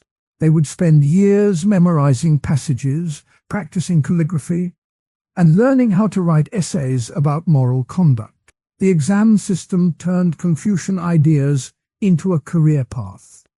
In this way, the respect for teachers, the duty to family, and the habit of proper conduct became part of the training for leaders of the empire. Think about modern school tests. When you study for a history exam, you read a textbook, take notes, and practice answering questions. The Han exams were similar, except the questions were about how to be a good ruler and how to treat people. The goal was not just to remember facts, but to show that you could live by those values. This connection shows how a set of ethical ideas can shape a whole system of education and government. Now let's hear a voice that worries about the strictness of these rules. Some people say that Confucian ethics are too rigid, that they force people to act in a certain way even when the situation calls for flexibility. They point to the idea of filial piety as an example. Imagine a child whose parent asks them to hide a mistake that could hurt others. The child might feel torn between obeying the parent and doing what is right for the community. Critics argue that the rule "obey your elders" can become a chain that stops people from speaking up when something is unfair. A real case helps illustrate this worry. In a small village during the late Qing dynasty, a young man was asked by his father to sell a piece of land that belonged to a neighbor's family for a low price. The father said, "It is our duty to keep the family's wealth." The son felt uncomfortable because the neighbor's family needed the money to pay for a child's medical care. The son chose to stay silent, fearing that disobeying his father would bring shame. The neighbor's family suffered, and the village remembered the incident as a cautionary tale about blind obedience. This story shows how a rule meant to protect family can sometimes block compassion. On the other side of the debate, many people say that Confucian ethics can actually strengthen community bonds. When everyone follows a shared set of habits, there is less confusion about how to act. The simple act of greeting a teacher with respect sets a tone that the whole class can follow. The habit of sharing chores makes the home feel safe and organized. Over time, these small actions build trust among neighbors, families, and even strangers. A modern example comes from a school in Taiwan that runs a respect circle every morning. Students stand in a circle, bow slightly, and say, "Good morning, teacher," before each lesson. The teachers also bow back. The school reports that students feel more connected and less likely to bully each other. The practice mirrors the Confucian idea that respect is a habit that spreads. When respect is shown openly, it invites others to respond in kind, creating a ripple effect that can calm a whole community. Analogy can help us picture this ripple. Think of a pond with a stone dropped into it. The stone is a single act of respect, like saying, "Please," to a sibling. The ripples spread across the water, touching the edges of the pond. Each ripple represents another person who notices the kindness and decides to act kindly themselves. Over time, the whole pond is filled with gentle waves. In a similar way, a habit of respect can fill a neighborhood with small, positive actions that keep the whole place calm. If we look at other thinkers, we can see similar ideas. Aristotle, a Greek philosopher, talked about virtue as a habit that makes a person good. He said that virtue is found in doing the right thing again and again and again until it becomes part of who you are. This matches Confucius' view that respect, care, and proper conduct are habits we practice daily. Both thinkers believe that character is built by repeated actions, not by one big decision. Another cross-reference is the modern concept of social contract, where people agree to follow certain rules for the benefit of the group. Confucian ethics can be read as an early form of that contract, where each person promises to respect elders, help family, and act properly. The promise is not written on paper, but it lives in daily habits. By seeing the connection, we can understand that Confucian ideas are not isolated, but part of a larger conversation about how societies stay together. Let's just bring the discussion back to everyday life. Imagine you are at school and a classmate drops their books. You could walk past, or you could bend down, pick them up, and hand them back. The act follows the rule, "Do not do to others what you do not want done to yourself." It also follows the habit of caring for others that Confucius taught. If you do this, the classmate feels grateful, and they may be more likely to help you later. The simple gesture becomes a bridge between two people. Now picture a family dinner where the youngest child is asked to set the table. The child may think the task is boring, but by doing it, they show respect for the parents who prepared the meal. The parents notice the effort and thank the child. The thanks reinforces the child's sense of value. Over many meals, the child learns that small contributions matter, and the family runs smoothly. This pattern is exactly what Confucius meant by proper conduct in the home. A second example comes from a community garden in a city. Neighbors take turns watering the plants, pulling weeds, and sharing the harvest. The garden works because each person follows an unwritten rule. Take only what you need, give back what you can. This rule mirrors the Confucian idea of balance and respect for the environment.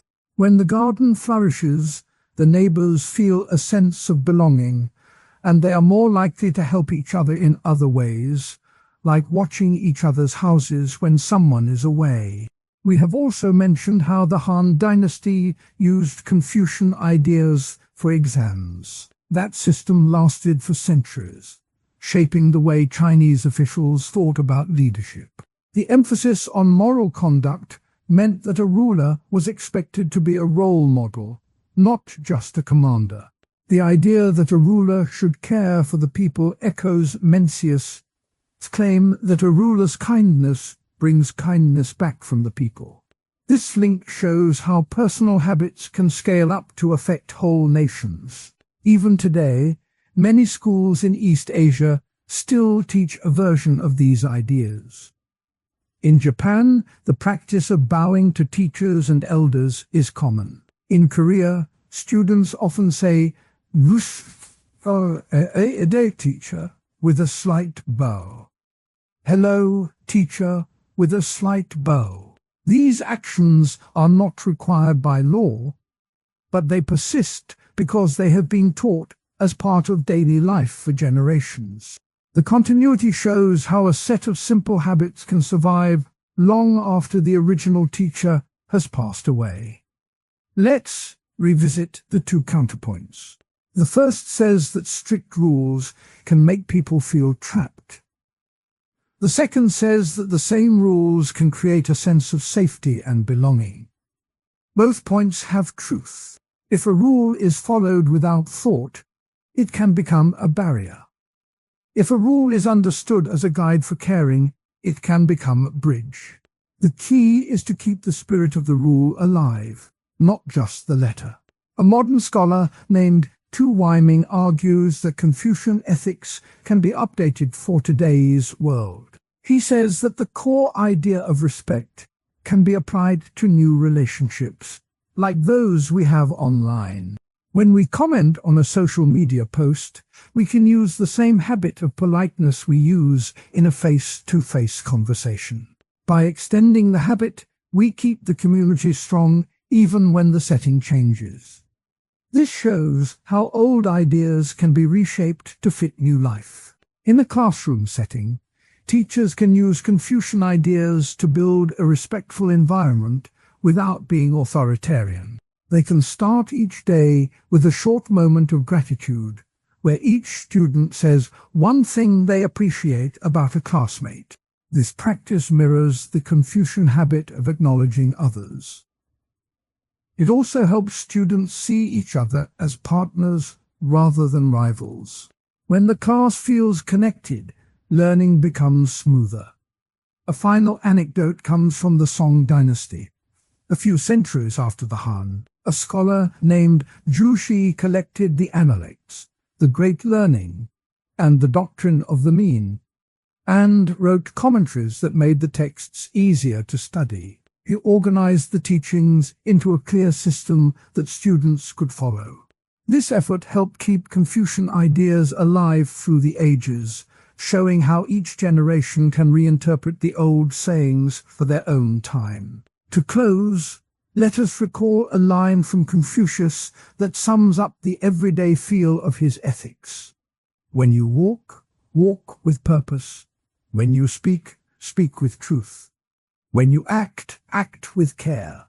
This short sentence can be a reminder each morning as you get ready for school. It tells you that meditation is a word that shows up a lot in the old books of the East. It is not a new fad that we see on social media. It is a practice that has been written about for thousands of years. In this part of the video, we will look at how meditation appears in Buddhist sutras, Hindu Upanishads, and Taoist texts. We will see how the same idea shows up in very different places.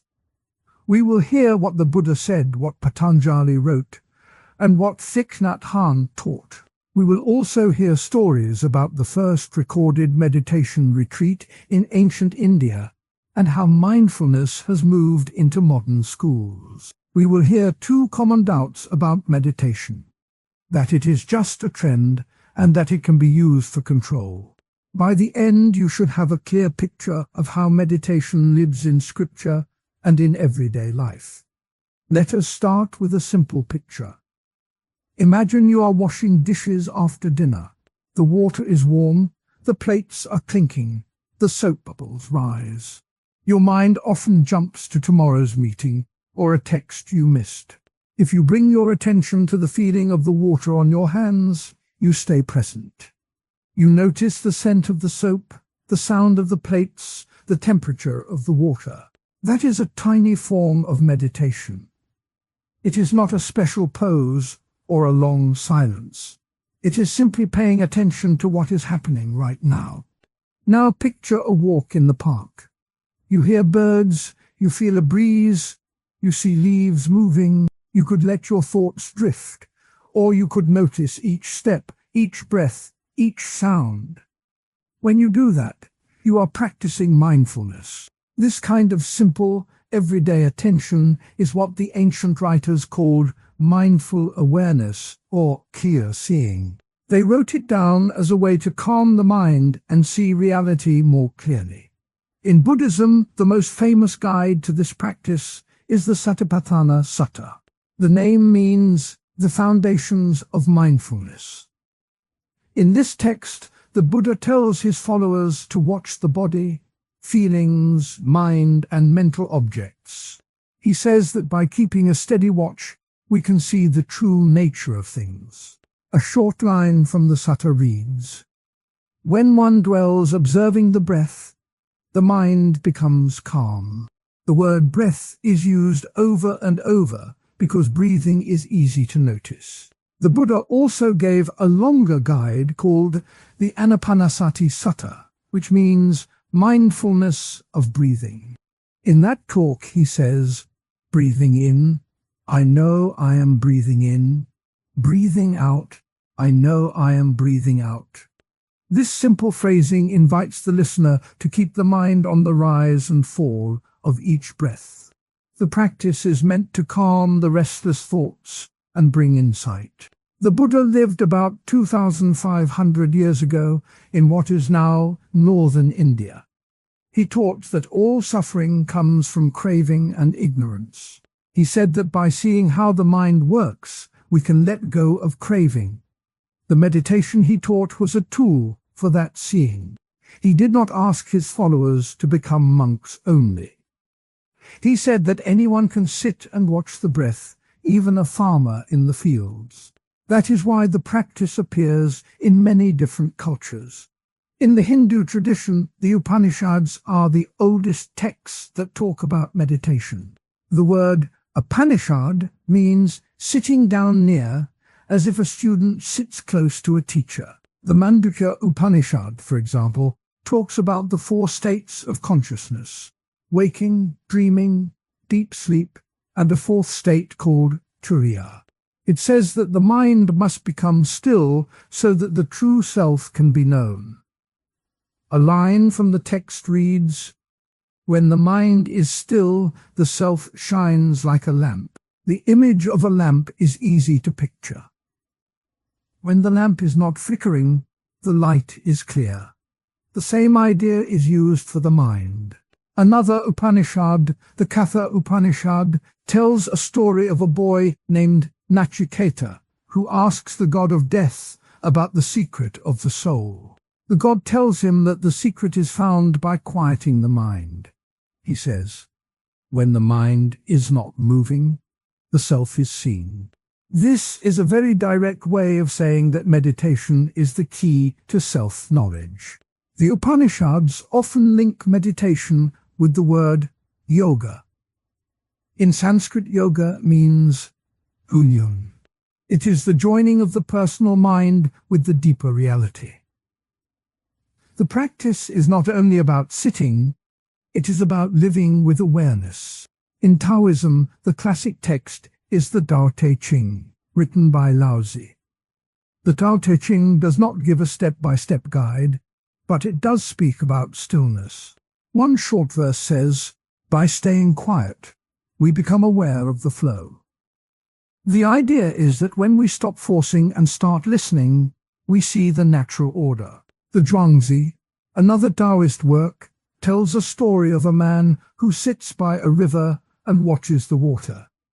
He says that the mind should be like water, moving without strain. The text uses the image of a calm pond to describe a quiet mind. The language is poetic, but the meaning is simple. Watch, do not chase. Both Buddhist and Taoist writers talk about emptiness or non-attachment.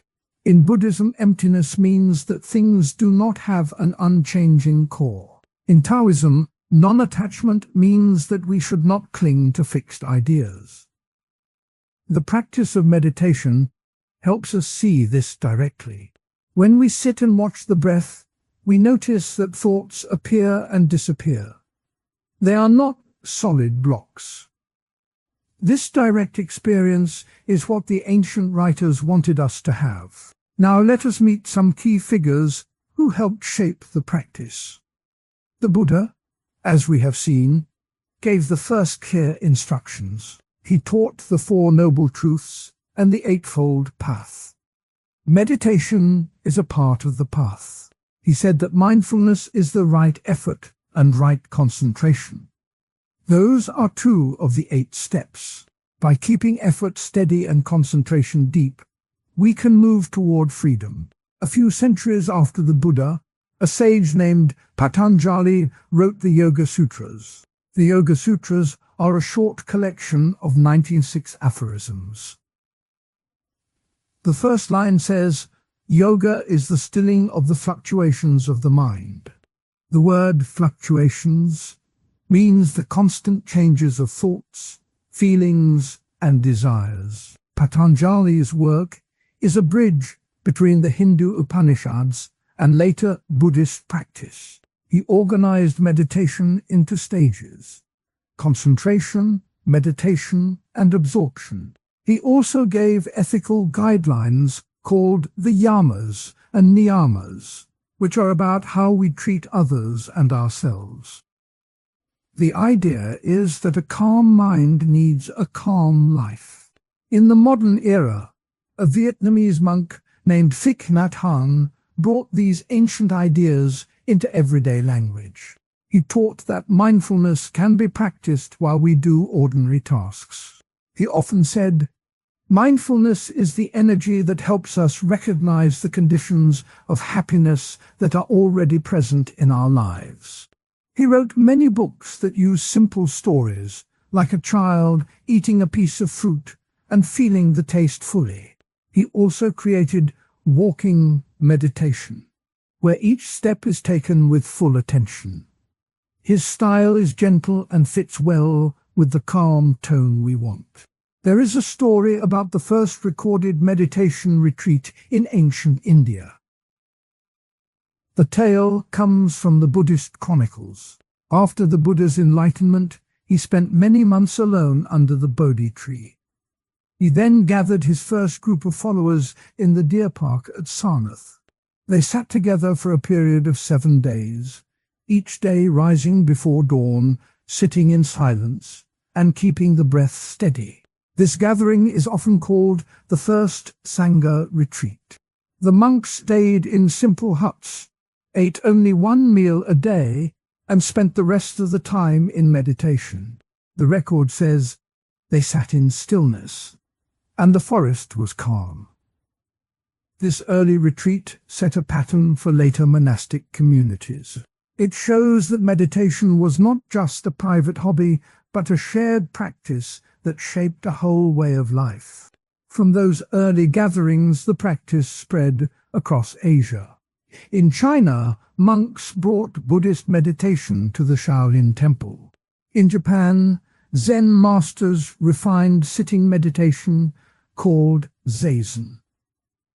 In Tibet, the practice blended with local shamanic rituals. Each culture added its own flavor, but the core idea of paying attention stayed the same.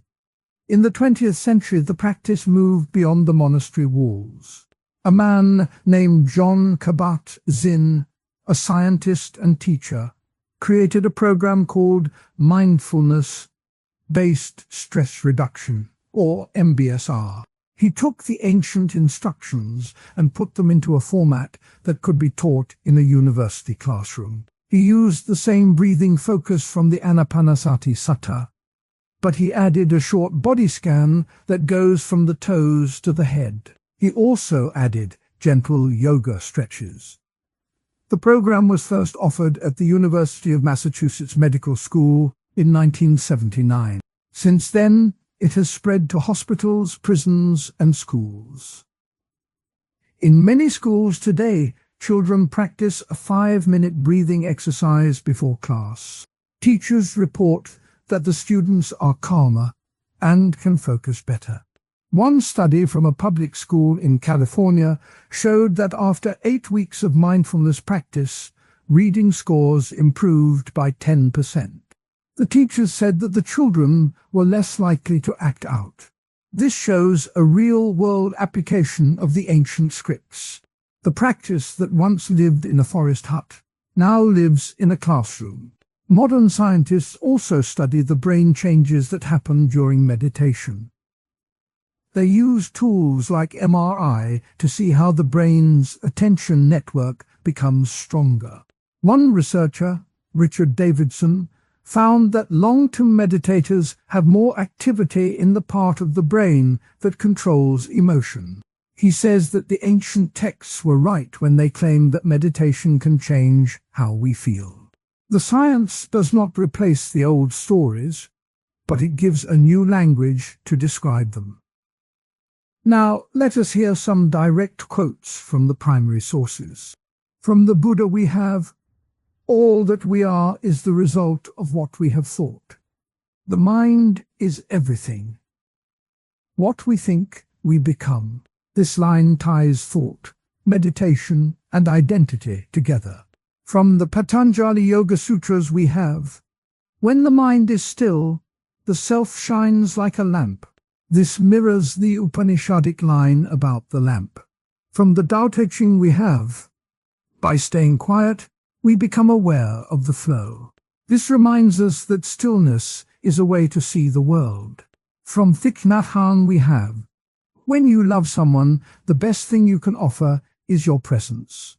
This brings the practice back to everyday life. These quotes show that the same idea appears in many places. Whether we call it mindfulness, meditation, yoga, or simply stillness, the goal is the same: to see clearly, to act wisely, and to feel peace. Now let us consider 2 common doubts that people raise about meditation. The first doubt is that meditation is just a trend, a new thing that will fade away. Some people see the word mindfulness on coffee mugs and think it is a marketing gimmick. They ask, "Why should I sit quietly when I could be doing something more productive?" The answer is that the practice is not new.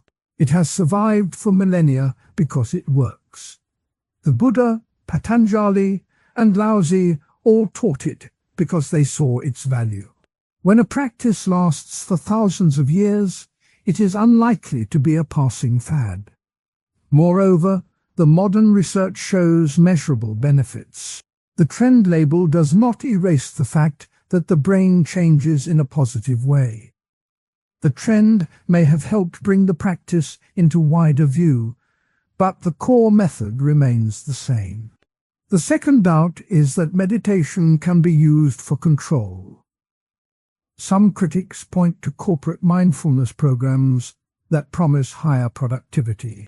They say that companies may use meditation to keep workers calm while they work longer hours. In some countries, the government has promoted meditation as a way to keep citizens obedient. These concerns are real. Any tool can be misused. The ancient texts warn against using meditation for selfish gain. The Buddha taught that the purpose is to end suffering, not to become a better worker. Patanjali said that the aim of yoga is self-realization, not mastery over others. The key is the intention behind the practice. If the intention is compassion and freedom, the practice supports those goals. If the intention is power, the practice can become a weapon. Being aware of this risk is part of the wisdom that the scriptures convey. To keep the practice safe, many teachers stress ethical foundations. In Buddhism, there are the 5 precepts, which include not harming others. In yoga, there are the yamas, such as non-violence and truthfulness. In Taoism, the principle of wu wei, or effortless action, suggests that we should not force things. When we pair meditation with these ethical guides, we reduce the chance of misuse. Let us bring the ideas back to the simple examples we started with. While washing dishes, you can notice the temperature of the water, the feel of the soap, the sound of the plates. If a thought about a deadline pops up, you simply note it and return to the dish. This is the same pattern the Buddha taught. Notice the breath, let the thought pass, return to the breath. While walking in the park, you can feel each foot on the ground, hear the birds, watch a leaf fall. When the mind drifts, you bring it back gently. This is what Thich Nhat Hanh called mindful walking. The practice does not require a cushion or a special room. It lives in everyday moments. When we practice like this, we build a habit of attention. Over time, the habit spreads to other parts of life. A student who practices mindful breathing before a test may stay calmer during the exam. Teacher who uses a short pause before answering a question may listen more fully. A parent who washes dishes with attention may notice the child's feelings better. The ancient scriptures saw this ripple effect. They said that a calm mind creates a calm world. In recent years, mindfulness has entered the field of psychotherapy. Therapies such as mindfulness-based cognitive therapy, MBCT, combine meditation with standard techniques to treat depression. The therapist may ask the client to notice thoughts as they arise, just like in the Satipatthana Sutta. Clinical trials show that MBCT reduces relapse rates for depression by about half. This is another example of how the old practice finds new use. The spread of mindfulness to modern schools also reflects the ancient idea that meditation is for all people, not just monks. In When We Sit Down with a Friend and Split a Pizza, the way we think about who gets the biggest slice can tell us a lot about deeper ideas. In the West, Aristotle would say that the good choice comes from a habit of fairness. He calls this habit virtue. He writes that a virtuous person does the right thing because it is part of who they are, not because they want a reward. In a simple pizza scene, a virtuous person would look at the whole pie, notice how many people are there, and give each a slice that matches the need of the group. If one person is very hungry, they might get a little more. The point is that the choice comes from a balanced feeling that has been practiced over time. In the East, a similar idea appears in the teachings of Confucius. He talks about ren, which can be thought of as caring for others. Confucius says that a ruler should act like a parent, and a child should act like a younger sibling. When we share pizza, the ren approach would have the older sibling make sure the younger one gets enough, even if it means the older sibling gets a smaller piece. The focus is on the relationship and the harmony it creates, not on a strict rule about equal slices. Both Aristotle and Confucius are looking at the same moment, a pizza. But they talk about it in slightly different words. One talks about habit, the other about caring relationships. Now let us move to a different everyday scene. Imagine you made a mistake at work. You sent the wrong report to a client. In the Western Christian tradition, St. Augustine would say that forgiveness starts with recognizing that we have fallen short and then asking for mercy. He writes, "Faith is to believe what you do not see. The reward is seeing what you believe." In this case, you would own the error, ask your boss for forgiveness, and hope that the client will also be kind. The idea of forgiveness is tied to a belief in a higher moral order that can restore broken trust. In Buddhist thought, the response to a mistake is often framed as mindfulness and compassion. The Buddha taught that when we see a mistake, we should notice the feeling that arises, not push it away, and then act with kindness toward ourselves and others. A simple Buddhist quote from the Dhammapada says, "All that we are is the result of what we have thought." In the work mistake, a Buddhist might first notice the anxiety, breathe, and then offer a sincere apology, while also reminding themselves that the error does not define them. The focus is on the present moment and on reducing suffering for everyone involved. Both stories, the pizza and the work error, show how Eastern and Western ideas can sit side by side. The Western side often talks about rules, duties, and a higher moral law. The Eastern side talks about balance, relationship, and the flow of things. Yet when we look closely, we see that both are trying to answer the same human question. How should we treat each other when we share a piece of life? Let us bring in a modern voice. Alan Watts, a British writer who liked to explain Eastern ideas to Western audiences, often used the image of a river. He said that a river does not cling to any one rock. It moves around obstacles and still reaches the sea. He used this picture to talk about how we should let go of rigid ideas about right and wrong and instead flow with the situation. If we apply this to the pizza, Watts would suggest that we do not get stuck on the rule, everyone gets an equal slice. Instead, we look at the needs of the people around us and adjust. The river image helps us see that the Western rule and the Eastern caring are not enemies but different ways of moving through the same water. Now let us turn to history. The first anecdote comes from the early centuries of the Common Era, when Greek scholars first heard about Buddhist teachings. A man named Menander, a Greek from the city of Alexandria, traveled to India and brought back a collection of Buddhist texts. He translated them into Greek, creating what scholars call the Greek Buddhist corpus. This was the first time that ideas about compassion, non-attachment, and the middle way entered a Western language. The translation was not perfect, but it opened a door for later thinkers in the Roman world to hear about a path that was very different from the usual Greek focus on logic and debate. The fact that a Greek mind could sit with a Buddhist mind shows that even ancient cultures saw value in comparing ideas across borders. The second anecdote takes us to the early United States.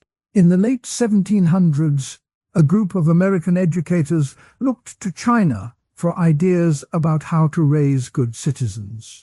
They read the works of Confucius and were impressed by the emphasis on respect for elders, the love of learning, and the idea that moral character is more important than wealth. One educator, Benjamin Rush, wrote letters about how the Confucian spirit could help shape a new republic. He suggested that schools teach children to think of the community, not just themselves. This influence can be seen in the early American emphasis on civic virtue, a concept that also appears in Aristotle's writings about the good life. The story of Confucian ideas traveling across the Pacific and landing in a new nation shows how Eastern thought can shape Western institutions in subtle ways. Even with these stories, some people argue that we should not compare Eastern and Western traditions at all. Their claim is that the two worlds are built on different foundations. They say that the West is built on the idea of a single personal God and a legalistic view of right and wrong, while the East is built on a web of relationships and a focus on inner peace. Because of these deep differences, they worry that any comparison will flatten the richness of each tradition. This is a fair warning. If we take a complex idea and try to squeeze it into a simple box, we risk losing nuance. A second view pushes back against that warning. It says that despite the differences, both traditions share common human concerns. Both ask how we should live with others, how we should deal with pain, and how we can grow into better people. The stories of pizza, work mistakes, and river flow all point to the same basic question. How do we act when we are part of a group? The fact that thinkers from Aristotle to the Buddha to Augustine all wrote about this question suggests that there is a shared human thread. When we keep this thread in mind, we can compare ideas without erasing their unique colors. Let us bring the conversation back to the pizza example, but now with a twist. Imagine a group of friends from different cultural backgrounds sitting at a table. One friend grew up hearing Aristotle in school. Another learned about Confucius from a grandparent. A third listened to Alan Watts on a podcast. And a fourth follows Christian teachings from a church. When the pizza arrives, each friend brings a different habit. The Aristotle friend looks for a fair rule. Let us cut the pizza into equal slices. The Confucian friend looks at the ages and appetites of the group and says, the younger ones should get a little more. The Christian friend thinks about forgiveness and says, if someone takes too much, we should be ready to forgive them later. The Watts friend smiles and says, let's see what feels right in the moment. In this scene, we see how each tradition offers a tool for the same everyday decision. Now imagine the work mistake scenario with a mixed team. The team includes a manager who reads Augustine, an engineer who practices mindfulness, a senior staff member who studied Aristotle, and a junior who follows a modern self-help book that draws on Watts. When the wrong report goes out, each person reacts in a way that reflects their background. The Augustine-inspired manager says, we must own our sin and ask for forgiveness. Then we can move forward. The mindful engineer pauses, breathes, and says, let's look at what went wrong without blame. The Aristotle-trained senior staff member says, we need to fix the error because our duty to the client is a virtue. The junior, echoing Watts, says, we are all learning. Let's keep the flow. The outcome is a mix of apology, practical repair, and a calm atmosphere. The story shows that combining ideas can create a richer response than any single tradition alone. Let us look at a quote from Aristotle that helps us see why he valued habit. He wrote, we are what we repeatedly do. Excellence, then, is not an act, but a habit. This simple line tells us that the good slice of pizza is not a one-time decision, but a pattern we build. If we practice fairness, it becomes part of us. A similar line from the Analects of Confucius says, the superior man is modest in his speech, but exceeds in his actions. Here, the focus is on the actions that follow from caring, not on the words we say. Both lines point to practice, but one looks at personal habit, the other at relational behavior. A Christian quote from Augustine adds another angle. He wrote, love and do what you like. This paradoxical line means that if you truly love someone, the right action will feel natural.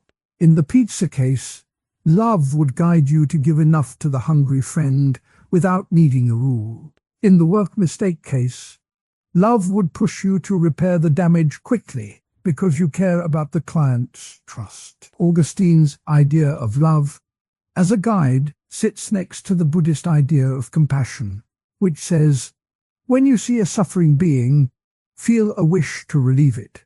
Both point to a feeling that moves us to act, rather than a cold rule. Now let us examine a modern scholar who tries to bring these ideas together. Thich Nhat Hanh, a Vietnamese monk, often spoke about interbeing, the notion that nothing exists alone. He said, "We are all in this together, like a piece of a puzzle." This view matches the Western idea of community found in Aristotle's polis, the city where people live together for the good of all. It also matches the Christian idea of the body of Christ, where each part has a role. By seeing the puzzle picture, we can understand that the Eastern and Western images are not opposite, but overlapping. When we think about how these ideas have moved across time, we also see how translation has played a part. The early Greek translation of Buddhist texts, as we mentioned, gave the West a first glimpse of the middle way, the path that avoids extremes. The middle way can be compared to Aristotle's The Golden Mean, the idea that virtue lies between excess and deficiency. Both say that the best path is not at an extreme, but in a balanced spot. The Greek translators used the word mesos for middle, which later scholars linked to Aristotle's meson. This linguistic overlap helped later thinkers see a bridge between the two traditions. In the American education story, the influence of Confucian ideas can be traced to the early schoolbooks that taught children to respect elders and to value moral learning over mere fact. The famous Yale report of 1828 mentions the need for character formation, a phrase that echoes Confucian emphasis on moral development. At the same time, the same report cites Aristotle is Nicomachean Ethics as a source for teaching virtue. The two references sit side by side in the same document, showing that early American educators were already mixing Eastern and Western thought. This historical mix reminds us that the comparison we are doing now is not a new experiment. It has been happening for centuries. Let us now turn to a concrete example of how a modern business might use both traditions. A tech company wants to create a culture of innovation. They read Aristotle and decide to reward employees who show practical wisdom, the ability to make good decisions in real situations. They also read the Buddhist principle of right effort, which means putting energy into actions that reduce suffering. The company sets up a program where teams share stories of when they helped a customer avoid a problem, and they celebrate those who did it with humility. The result is a workplace that values both skillful action and caring for others. This blend shows how ancient ideas can guide modern practice. Another example comes from a school that teaches conflict resolution. The teachers introduce the Christian concept of forgiveness, quoting Augustine, "Forgiveness is the key that unlocks the prison of resentment." They also teach the Buddhist practice of metta, loving kindness meditation, where students silently wish well for each other. When a student pushes another in the hallway, the class first talks about the harm caused, then each student repeats a short phrase, "May we be safe, may we be happy." The combination of a Western forgiveness narrative and an Eastern loving-kindness practice helps the children see that both ideas aim to heal the same wound. Now consider a counterpoint that says comparing these ideas can be dangerous. Some scholars argue that when we pull ideas from different cultures and mix them, we risk creating a shallow version of each. They say that a Western thinker might miss the spiritual depth of Buddhist mindfulness, while an Eastern thinker might overlook the theological weight of Christian forgiveness. This critique reminds us that we must study each tradition in its own context before we try to line them up. It is a warning not to flatten the rich history behind each phrase. A second counterpoint pushes back. saying that the very act of comparison can highlight what we share as humans.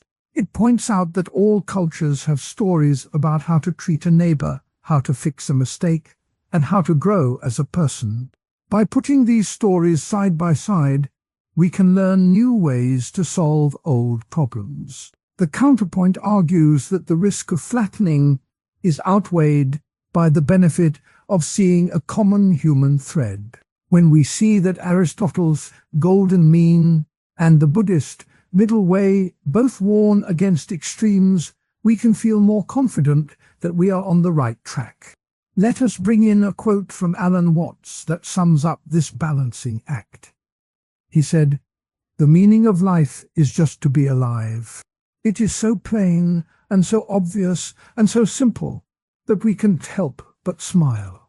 This line reminds us that the big ideas we discuss are ultimately about living day by day, sharing pizza, fixing mistakes, and being kind. The smile comes from seeing that the differences between East and West are not walls, but different windows looking onto the same garden.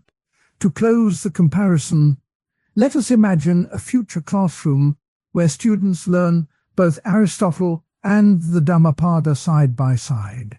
The teacher asks them to write a short story about a day at school where they must decide whether to keep a secret that could hurt a friend. Some students will draw on Aristotle's idea of justice as fairness. Some will use the Buddhist notion of right speech. And some will think of Augustine's call to confess and seek mercy. When the class shares their stories, they see that each tradition offers a tool that can help them act with integrity.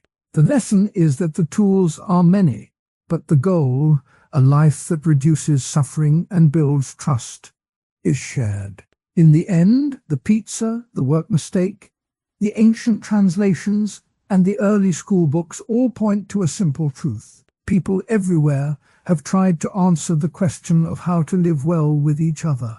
Whether they write about virtue, compassion, forgiveness, or flow, they are all pointing to the same need to make sense of our shared world. By holding these ideas next to each other, we can see both the unique flavor of each tradition and the common taste that binds them. The conversation does not end with the final answer. It continues every time we sit down to share a slice or to fix a mistake.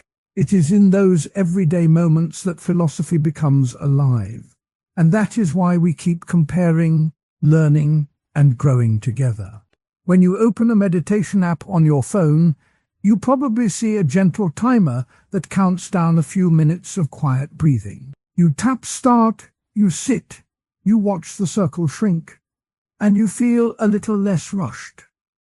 That tiny piece of software is more than a convenience. It is a modern echo of a practice that goes back thousands of years in the Vedic, Buddhist, and Taoist traditions. The idea that we can train the mind, calm the breath, and find a steadier place inside ourselves is written in the oldest verses of the Upanishads, the Dhammapada, and the Tao Te Ching. In those texts you find lines like, "The mind is everything. What you think, you become. And when the heart is still, the world is still." Those words have traveled across time and now sit inside the code of a phone that many of us carry in our pockets. The story of how that happened starts in the late 1950s and early 1960s. A group of young people in San Francisco, many of them poets and musicians, began to look beyond the material promises of the post-war boom. They heard about a practice called yoga from Indian teachers who had come to the West. One of those teachers was Swami Satchidananda, who set up a center in the city and offered classes that combined physical postures with simple breathing exercises. The famous beat poet Allen Ginsberg wrote, "I have taken a lot of pills, but I have also taken a lot of yoga," and that line spread through the counterculture magazines of the time. The Beatles, who were touring India in 1968, talked about sitting with Maharishi Mahesh Yogi and said it helped them write songs. That anecdote shows how a spiritual practice moved from a quiet ashram in the Himalayas to the bright lights of a recording studio. The ripple effect was huge. By the early 1970s, yoga studios were opening in New York, Los Angeles, and beyond, and the word mindfulness began to appear in the headlines of magazines that usually talked about fashion. Fast forward a few decades, and the same ideas are now part of the corporate world. In the early 2000s, a tech company in Silicon Valley decided to offer a short mindfulness session before each weekly meeting. The idea was simple. Give employees a minute to breathe, to notice the present moment, and then go into the agenda with a clearer head. The program was called Pause, and it was based on a short meditation taken from the Buddhist tradition, the Anapanasati practice, which means mindfulness of breathing. The company reported that after a year, the staff felt less stressed, and the turnover rate dropped a little. Other firms, like a large multinational bank, later wrote a code of conduct that used the word dharma to describe the principle of doing right work for the common good. They said that dharma, which in the ancient texts means the right way of living, should guide everything from how they treat customers to how they handle data. The code even quoted the Bhagavad Gita. You have the right to act, but not to the fruits of your actions. In plain language, that means you should focus on doing good work, not on chasing short-term profit. Why do these ancient ideas feel useful in a world of algorithms and data streams? One answer comes from the Dalai Lama, who has spoken often about how compassion can shape technology. He once said, if we want to develop a future that respects all beings, we must teach our machines to respect the same values that we hold dear. He is not talking about programming a robot to be kind, but about building the ethical framework that guides the people who design the code. Scholars like Dr. Tenzin Gyatso's close collaborator, the philosopher Robert Thurman, argue that the Buddhist principle of interdependence, the idea that nothing exists in isolation, can help us think about AI systems that affect many lives at once. When a developer sees a model that predicts loan approvals, they might recall the Buddhist teaching that all beings are interlinked. Harming one harms all. That simple reminder can shift a design choice, making the system more fair. Another modern interpreter, the Buddhist teacher Thich Nhat Hanh, wrote a book called The Art of Communicating that pulls directly from the Dhammapada. He says, when we speak, let us be aware of the impact our words have on the listener's heart. In the age of social media, that advice feels urgent. Companies that run platforms for sharing content have started to adopt mindful design principles, which ask designers to think about how notifications, likes, and endless scroll affect the mental health of users.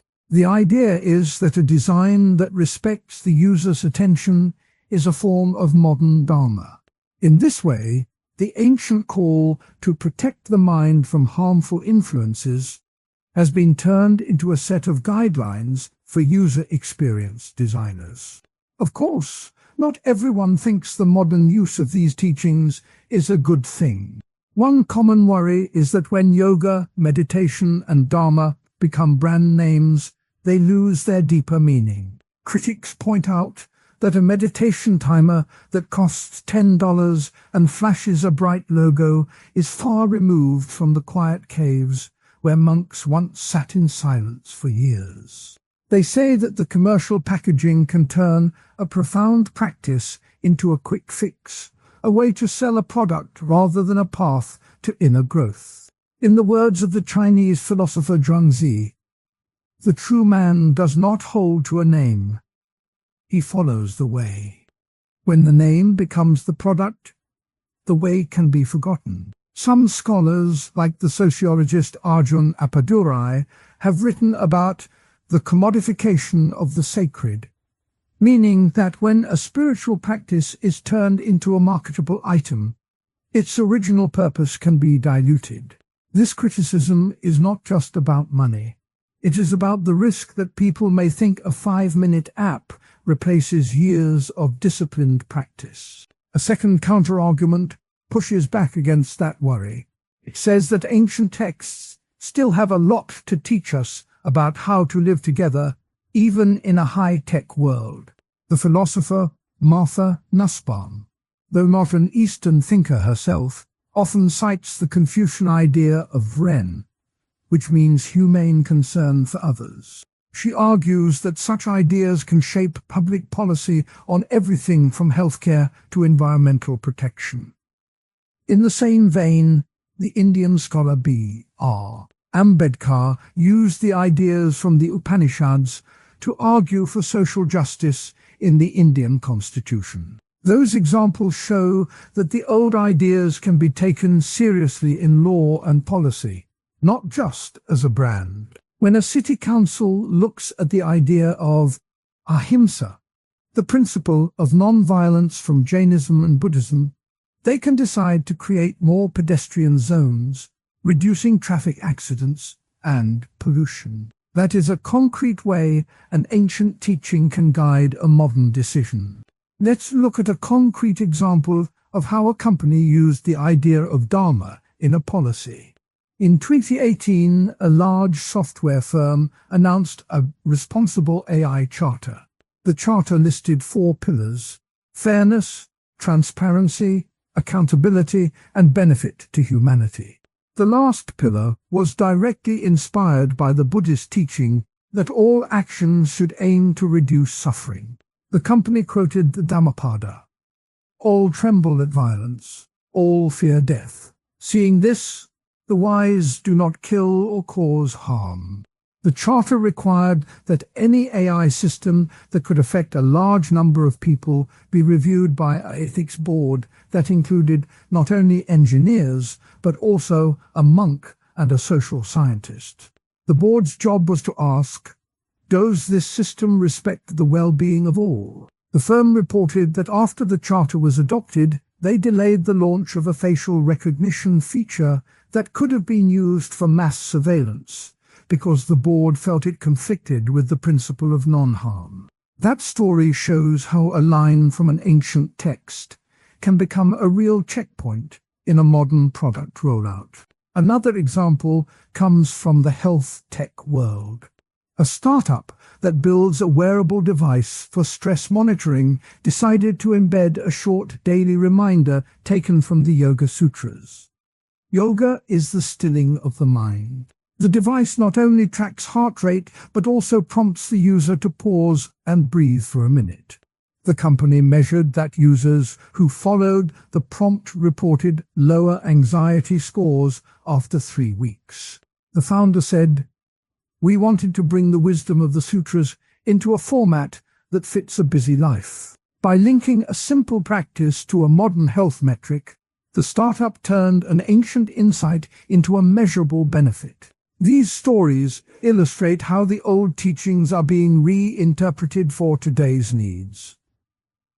But the reinterpretation process is not always smooth. Some Buddhist teachers argue that when the practice is turned into a productivity tool, it can become a form of spiritual materialism. That term, coined by the teacher Chogyam Trungpa, means using spiritual ideas to boost one's career or status, rather than to let go of ego. He warned, when you use meditation to get more done, you are still caught in the same pattern of wanting. Critics say that a meditation timer that tracks how many minutes you have logged can become a scoreboard that feeds the same competitive drive that the practice originally sought to quiet. On the other hand, supporters of the modern use point to the way the teachings have already helped shape public conversation about technology. When the European Union drafted its Artificial Intelligence Act, the drafters cited the principle of human dignity a concept that appears in many Eastern texts as well as in Western philosophy. The act requires that AI systems be designed to respect the inherent worth of each person, echoing the Buddhist line, "All beings have the right to be free from suffering."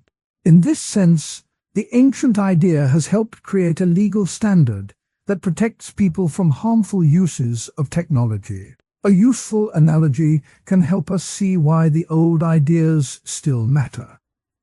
Imagine you are driving a car that has a very powerful engine. The engine can take you far and fast, but if you do not have a good steering wheel, you might crash. The ancient teachings act like a steering wheel for our modern tools. They do not stop us from building faster computers or more complex networks, but they give us a way to point those tools towards safe and kind directions.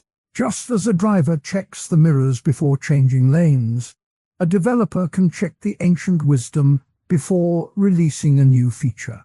Historical anecdotes also show how the teachings have been used to calm societies in times of change. In the early 20th century, when Japan opened up to the West, the government invited Buddhist scholars to write guidelines for modern education. They quoted the Lotus Sutra, saying, "The world is like a river. It flows and changes, but the truth remains."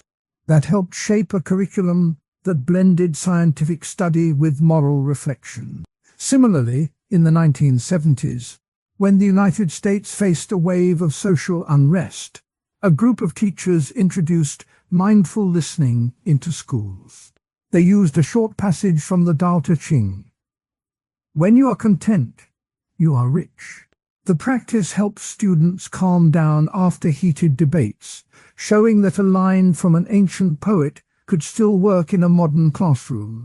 The Dalai Lama's own words give us a clear picture of why he believes these ideas are still relevant. He said, "Science and spirituality are not enemies. They are partners." When we understand how the mind works, we can use that knowledge to make better choices. He often meets with computer scientists at conferences, discussing how compassion can be programmed into decision-making algorithms. He also points to the simple practice of Tonglen, a Tibetan meditation where you breathe in the suffering of others and breathe out relief. He says, if a machine can learn to recognize pain, maybe we can teach it to act with compassion. That is a vivid way of linking a centuries-old meditation with the cutting edge of AI research. Contemporary scholars like Dr. Karen Armstrong have written about how the concept of karma, the idea that actions have consequences, can help us think about data privacy. She notes that when a company collects personal data, it creates a future impact on the individual, much like the moral law described in the Upanishads. Your actions are your own. You cannot escape their results. By treating data as a kind of karmic seed, companies might adopt policies that protect users rather than exploit them. This line of thinking has already inspired some tech firms to adopt data dharma statements, promising that they will only use data in ways that benefit the user and not just the bottom line. There are also critics who argue that pulling ancient texts into tech policy can be risky. They say that the cultural context of those texts is very different from today's global digital economy. A line from the Bhagavad Gita about duty to one's caste, for example, does not translate well into a modern workplace. If policymakers cherry-pick verses that fit their agenda, they might ignore the parts that warn against hierarchy and oppression. This selective use can create a skewed version of the teachings that serves corporate interests more than the public good. As the Indian philosopher Sarvepalli Radhakrishnan warned, a text is a living thing. It must be read with humility, not as a tool for power. Still, many see a path forward that respects both the depth of the teachings and the need for modern relevance. One approach is to involve traditional scholars in the design process. In 2021, a European research project invited a group of Buddhist monks to sit with a team of engineers working on a health monitoring AI. The monks asked simple questions. Will this system help reduce suffering? Will it respect the privacy of the person wearing the sensor? The engineers took those questions to heart and added a privacy by design feature that encrypted data at the source. The project's final report quoted the Dhammapada again. Better than 1,000 spoken words is one single act of kindness. That story shows how a humble question from an ancient tradition can shape a high-tech product. When we think about how these ideas fit into everyday life, it helps to picture a simple scene. A person sits on a park bench, opens a meditation app, and sets a timer for 10 minutes. The app plays a soft gong, a sound that reminds the user of the ancient bells that once called monks to prayer. The user breathes in, feels the air fill the lungs, and thinks of the line from the Tao Te Ching. Nature does not hurry, yet everything is accomplished. After the timer ends, the user feels a little more centered, ready to face a busy day. That small act, though it looks like a tech interaction, is a bridge between a modern gadget and a timeless practice. In corporate training rooms, a similar scene plays out. A manager stands at the front, and a slide shows a quote from the Dhammapada. A mind that is pure and clear is the greatest treasure. The employees are invited to close their eyes for a minute to notice how their thoughts drift, and then to bring their attention back to the breath. The session ends with a discussion about how that calm can improve teamwork, reduce conflict, and lead to better decisions. Companies that have tried this report lower burnout rates and higher employee satisfaction. The practice becomes a part of the company's culture, a living reminder that the old wisdom can shape a modern workplace. The modern relevance of Eastern scripture also shows up in the field of environmental ethics. The concept of ahimsa, or non-violence, is not only about not harming other people. It extends to all living things, including the planet. When a city council in a coastal town decided to ban single-use plastics, a local activist quoted the Jain teaching, "All life is precious. Harming it brings suffering." The decision was praised not only for its practical benefits, but also for its moral grounding. In this way, a principle that once guided monks in ancient India helped shape a public policy that protects the oceans today. Even in the world of finance, the idea of right livelihood, a Buddhist term that means earning,